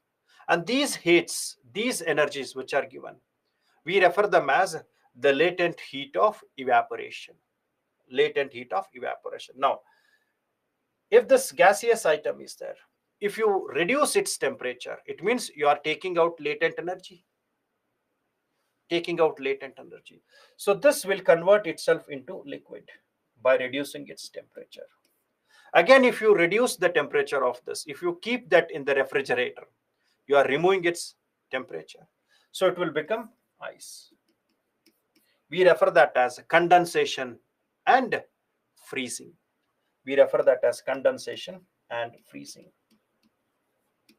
In condensation and freezing, we are not adding heat, we are removing the heat. So here the latent heat is removed, and here the latent heat is added. So this is referred as latent heat. Is that clear? Is that clear, Jiba, about latent heat? See, when you talk about geography and environment, in the geography and environment, you have to be very careful in the context of, say, when you are talking about Indian geography, you should be good enough in the concepts like irrigation scheme. So it is definition of NCRT and the recent development you should talk. So generally, regional geography is taken into more consideration. Regional geography means agriculture part, certain terms associated with them, certain terms like minerals which are seen in that particular places, or certain types of economic activities associated with that, land classification, land usages, etc. So such topics are very, very important in the context of your Indian part. Then in the core geography, we have studied them as geomorphology, climatology, and oceanography.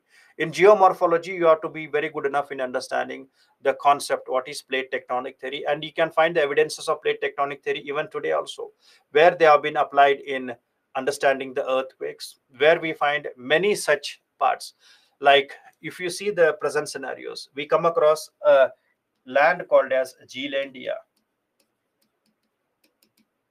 Zealandia. So have you heard about this Zealandia? So such concepts to be explained when you talk about plate tectonic theory. So plate tectonic theory is something where it tries to give the concepts like the new continents, Zealandia, which have been submerged, now they have been emerging, right? So you have to be very careful about the theories, sea floor spreading, plate tectonic theories. You read the theories and you make notes of that. They are very important. Concepts and applications are very, very important, right? So climatology will help you even in your ecology and environment. So I don't say that any topic is not significant. All the questions are interrelated with each other. So hence I can suggest you can read NCRT book carefully. You can read NCRT books carefully from class 8th to 12th, and from there, see, when you talk about the achievements of Akbar, in class 9th also Akbar will be there. In class 10th also Akbar will be there. In class 9th also Ashok will be there. In class 10th also Ashok will be there. But what content you get in the class 9th? Do you have the same content in the class 10th? They will differ. They will differ. So hence, if you read the books, the topics will be same. The content starts becoming complex. So hence, if you organize your reading from class 8th to 12th, you will have certain definitions. They become complex when you reach to class 10th and 11th. So hence, if you read from class 8th topic wise, they will help you in making the notes, and that flow will help you to make the strong revisions, right? So here, don't neglect any topic. If time permits, read them. If time permits, read them. And whenever when you're talking about Indian geography generally talks about crops, climatic conditions, weather phenomena, then the programs and schemes for agriculture. So agriculture plays an important role. You find that in economy, you find that even in the geography part. So don't leave those parts. They are very important, right? Liquefaction means, so when we talk about any type of events, take an example. So this is a land or soil which has certain water, which is having water or certain amount of saturation, temporary water is there. So in spite of that, the soil will behave like a rigid, or it will be stable. So it will support the buildings here, support the buildings. Now, because of the pressure or other factors, the soil loses its flexibility. The soil loses its rigidity. It is just like an iron when it melts, it loses its stiffness. So the soil also loses its stiffness. So when it loses its stiffness, when it loses its stability, then this soil behaves like a liquid. So it will not support the foundations of the buildings. It will not support which is there above that. So this is a mountain. So here we find many constructions are there. Now, in the soil liquefaction, if this portion is solid, it will support that. But when this becomes loose, when it becomes non-rigid, then it will make this portion which is standing on that to collapse. And this is called as soil liquefaction. Right. Main shock. So main shock is in the context of earthquake. If you're talking about the earthquake, so energy is released. Energy is released. We are talking about magnitude. Energy is released. Now, this earthquake is not one-time phenomenon. It may be there for days. This earthquake can release energy for many days or for many months.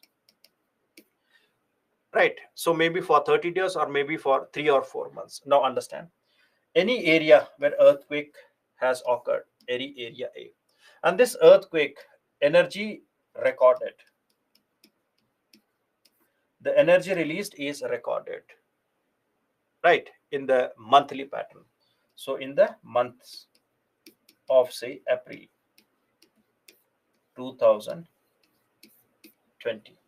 Now in that April month, on the 2nd April, the energy released is 4 magnitude. On 10th April, it is 6 magnitude. On 15th April, it is 2 magnitude. On 20th, it has released, say, 8 magnitude. On 25th, it has released 4 magnitude. On 30th April, it has released, say, 2 magnitude of energy. So if you take the data here, the energy which is released, it is highest on 20th of April. So this energy which is released highest in the data which is recorded is referred as main shock. Main shock. And all the data which are calculated, after the main shock, so 25 and 30, they are referred as aftershock. And the energies which are released here, we refer them as foreshock. We refer them as foreshocks. So foreshock, main shock, and aftershock. Is that clear now?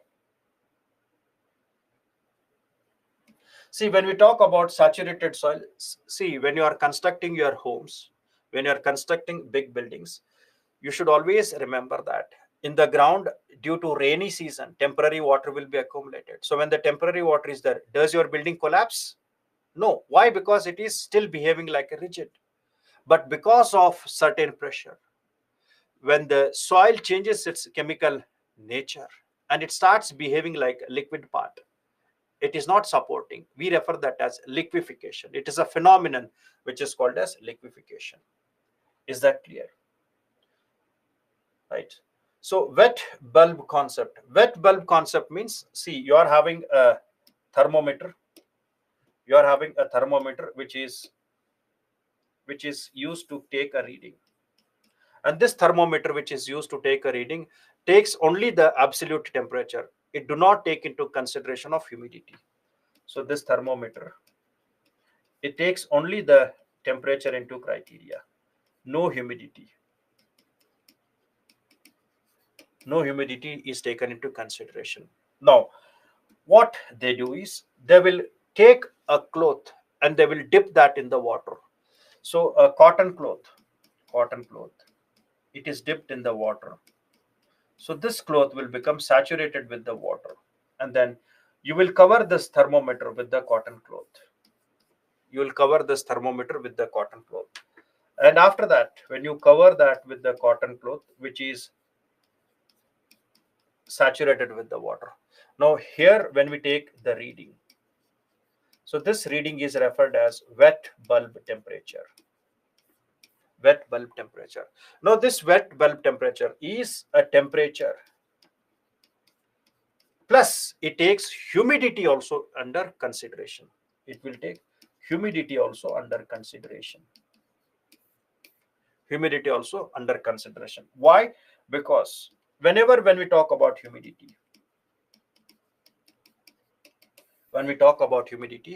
in the air, if humidity is more, humidity means moisture.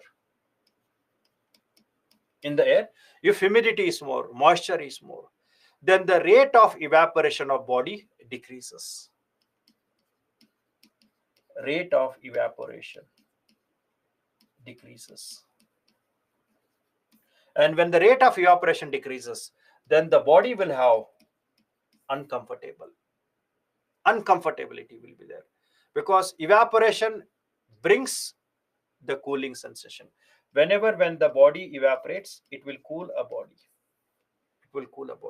Now when the humidity is more, evaporation decreases, so body will become uncomfortable, which can lead to heat strokes.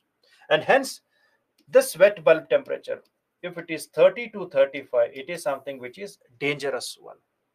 It is called as dangerous, which talks about keeping the humidity in the concept. Is that clear? Okay. Right. Now, something called as uh, spongicity, somebody has asked. So what is spongicity?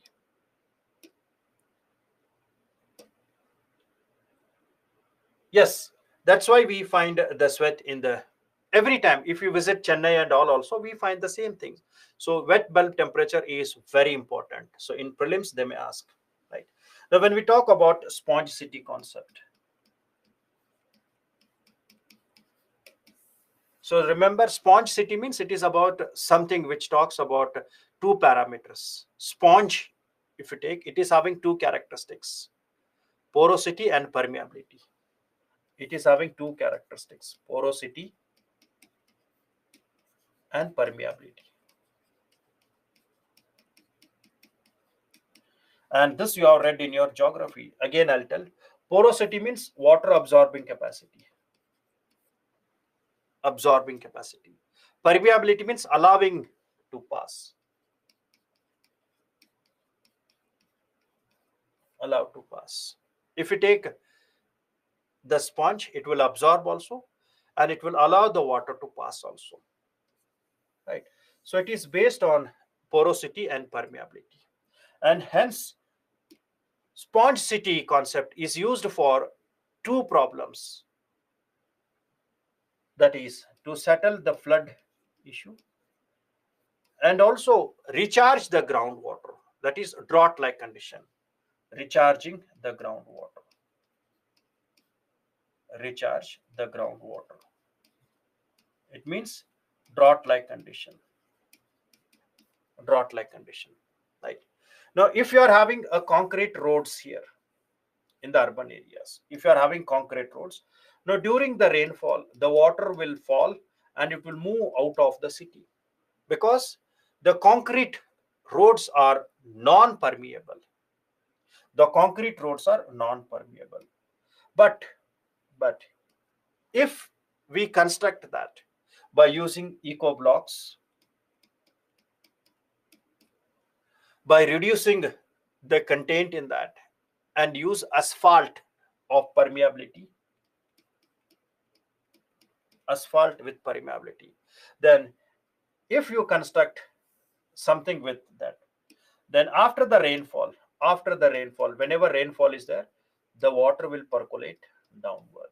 We refer that as permeability. So this water will move downward and it will fill the groundwater. So this water will be accumulated. Instead of flowing out, it will be accumulated. So this will help in the drought-like condition. Drought-like condition. That is called as the permeability. Porosity means it will absorb that. It will absorb that. So the flooding will not be seen. Plus, in the urban areas, we find many water bodies are there. You connect these water bodies, interconnect them, one lake to another lake to another lake. Now, during any rainy season, if this lake is filled, the water moves to another lake. And this is filled, then the water moves to another. It will not spilling. So this is how you control the flood. And this water which is accumulated will percolate downward, which recharge again the groundwaters. Now, during the rainy season, when large amount of rainfall flows, you plant the trees there. It will act as a barrier. Greenery, you increase the greenery. It will act as a barrier. Or sometimes when you don't have that part, you use eco blocks to rainwater harvesting. If you don't have lakes, you use eco blocks to store them. That's what you're seen in the context of Ahmedabad. So using them. Now sometimes when you're having big buildings, so you create green rooftops there. You plant some type of vegetations like fruits, flowers, etc. So this is called as green rooftop. And this green rooftop will absorb the carbon dioxide. This green rooftop will absorb the carbon dioxide as a part of photosynthesis. So this is called as carbon sequestration. So this green rooftop will absorb carbon dioxide. We refer that as carbon sequestration. Now, whenever carbon sequestration is done, then this will have an impact on global warming. It will support in reducing the global warming. Right. So this sponge city is something which provides solution for drought. It provides solution for the floods. And also, when we create a sponge cities where proper percolation of water is done, where the proper carbon sequestration is there, so the temperature of that area will not be higher than surrounding areas. The temperature of that is not higher than surrounding area. So it means that it will reduce a concept of urban heat island. So it will reduce the concept of urban heat island. Right. So what is urban heat island? If you take any urban area, so in this urban area, we find a certain patch is having very high temperature. The surrounding temperature may be very less. Surrounding temperature may be 20 degrees around the neighboring areas. But the temperature of this is very high, 30 degrees. We refer this as urban heat island. So sponge city can be used to reduce the urban heat islands. Can be a game changer for urban flood management. Can be used in the drought issues. So this is what we refer them as the sponge city concept. And this was introduced by China. And many countries are making their efforts to implement. So name is very simple, but understand how it works. Is that clear now? Sponge city and associated phenomenon. Right. Okay. See, maps and all, when you're reading your current affairs, you link them with your paths. So read the maps with the places and fill them with the data. So that will help you a lot in the context of your preparation. Right. So niche means when we talk about any human being, you have your own profile. It means your education, your address, your habits, your entire biodata you will give. In the same way, any organism, any species, if it is giving its habitat, if the information talks about its residence, habitat, its occupation, what it eats, what it absorbs from the ecosystem, we refer that as ecological niche of that particular organism. So ecological niche talks about its residence, its habitat, its food habits, its activities, and what it takes from the ecosystem. So we refer that as ecological niche, right? So by this we complete entire thing. Edge effect means sometimes when you talk about ecotones, ecotone is a transition area between the two biomes. So in that you will find the species of the two will overlap there, and certain new species will also be there. So take an example. If you take wetland, the terrestrial animals will also be there, aquatic animals will also be there. So it is overlapping of that. If you take grassland, it is an ecotone between desert and forest. So animals of forest will also be there. Animals of deserts like snakes will also be there. So it is a region where we have overlapping of both the biomes, and some extra species will also be there. But among these species, take snakes, leopards, cheetahs, elephants, etc. Among these species in the grassland, we find population of one species will be more than other. Population of one species, its density will be more than other species. Like 10 varieties of snakes will be there, 5 varieties of rabbits will be there, but 100 varieties of birds will be there. 100 varieties of birds will be there. And hence, the population density and population base of birds will be more than other species. It is having edge, and we refer that as edge effect. See, everybody is scoring 50 marks. Someone has scored 90. So we say he is having an edge over others. It means it is abundance. So edge effect talks about abundance of the species in that. And those species which are more in the number, we refer them as edge species. Is it clear? So these are the terms which are important. Don't go in detail about all those parts. Don't go in detail about budding codes and all. So these are the certain terminologies which are important. Don't make in-depth analysis of all those. They're not required for your exam point of view. It does not mean that they can't be explained, but they will not be relevant in the context, right? So please align your geography with your ecology, with your disaster management. And I have given my mail ID. If you have written any answer, you can send. I'll just check and take it up, and I'll follow it. Geography and ecology. So I'll just check with them. If they have any such, then I'll take up on that. So whatever geography and environment ecology doubts are there, I'll have a word with them. So if it is feasible, then we will take up 1-2 hours on geography part and environment and ecology part, right? So when we say disaster management, I don't think it will take long time to cover. If you are good in geography, ecology, and environment, it will be a cakewalk. Now, don't study them hourly basis. Study them in digestive basis. You read them, understand, and then that becomes easy for you to filter it out. Is it clear? So please read them and make sure that your data, whatever you are writing, are efficient in the context of your examination.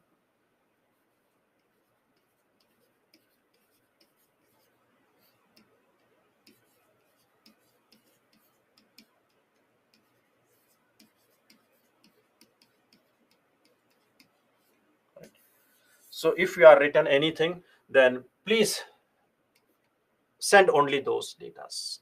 Concern to my subject, concern to my topics, you please send. I'll revert back on that. Right. Regarding annotated PPTs, I'll ask them about them. Right. See, mapping concepts and all, they all are your geography, but I'll just check what feasibility can be done. You give me some time, I'll check what best can be done in that. Because apart from this, I'll be taking classes for C. There are certain patches. I'll be involved in geography classes, disaster management, and ecology. I'll check the constraints where the time permits, and within that, I'll revert back. I'll come forward positively, and I'll check what best can be done for that. So we'll combine everything and we can take up that. So we'll combine that and we can take up, if possible, not with the morning, evening. We'll have a separate time and then we can take on that part. I'll ask them to make the annotated PPTs to be put there. I'll ask them to check and put them, right? So this completes your disaster management. Don't get much stress. Be cool, calm, and composed. Your idea to crack examination is trust yourself. Trust yourself. Build the confidence. And whatever is there with you, you use that information. So it is available resources. Whatever available resources are there. Resources. Use the resources as best you can. It is something like this. If you have visited a jungle and there you are having a knife and suddenly a leopard come in front of you, then you should fight the leopard with the knife. You should not start thinking of, if I get AK-47, if I get a rifle, then I will kill that. Then do you think that you will survive? No. At least you can kill the leopard by your knife. So whatever resources are there, available resources, you use them efficiently. I'm not telling that all the resources are excellent or some resources are bad. So whatever is there with you, you use that. Your knowledge, your books, your adaptability, your capacity, you use them. Whatever resources are there with you, whatever your understanding capacities are there, you read them and increase your absorbing capacities, increase your digestion capacities by enhancing productivity. You have to make effort in sitting for a long term, say 2 hours, 3 years. You practice sitting for 2 hours, then 3 hours, then 4 hours. Practice long sitting, because in the mains you have to sit for 3 hours. So if you keep on sitting for half an hour, 1 hour, it becomes very difficult for concentration. So practice long studies. At least 4 hours you should sit in one stretch, so that it will increase your concentration level, or else it becomes very difficult for you to write. So trust yourself, use available resources, and whenever you are reading, you keep yourself calm and composed. Calm and composed. Don't get much distress, because in the distress there is possibility that you will forget many content. Again, read it only one time and then write, then revise, then write. Read, revise, read, revise. So this is how you have to be very careful in the context of your examination, right? uh, 2002 films. See, when we talk about that, whatever classes you are taking, online and offline, your concepts has to be clear. So you have to gauge that, whether you are getting benefit from online or offline classes. You have to be very selective in your parts. You have to be very good enough in understanding the concept, whichever mode is helping you out, because there are many aspirants where they are working also. So you don't have flexible time to attend that. So sometimes you have to be taking online classes. Sometimes when the time permits, you can go for the batches which are offline. So when the time permits are not there, then you have to go for the mode which is feasible for you. So whether online or offline, whichever area where you find the best explanations, where you find the clarity of your concepts, you can use that mode and take the time as a criteria, and unless and analyze yourself. That will help you a lot. You first see yourself where you are comfortable, and based on that you make your decisions, right? So concentrate, take care, work smart, work smart, and then keep yourself healthy physically as well as mentally.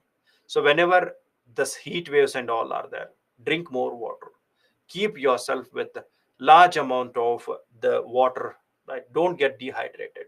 So take light foods, not only in the winter conditions, not only in the summer, in all, because these light foods will make enhancing of your efficiency in preparedness. So take light foods, eat little amount of the food, don't consume heavy foods and sleep for a long period of a time. So eat limited food, eat more fruits, drink more water. I'm not talking about the drinks which are artificial. I'm talking about you can use limbu pani, you can drink fruit juices, right? Keep your body more active. Keep your body more active, right?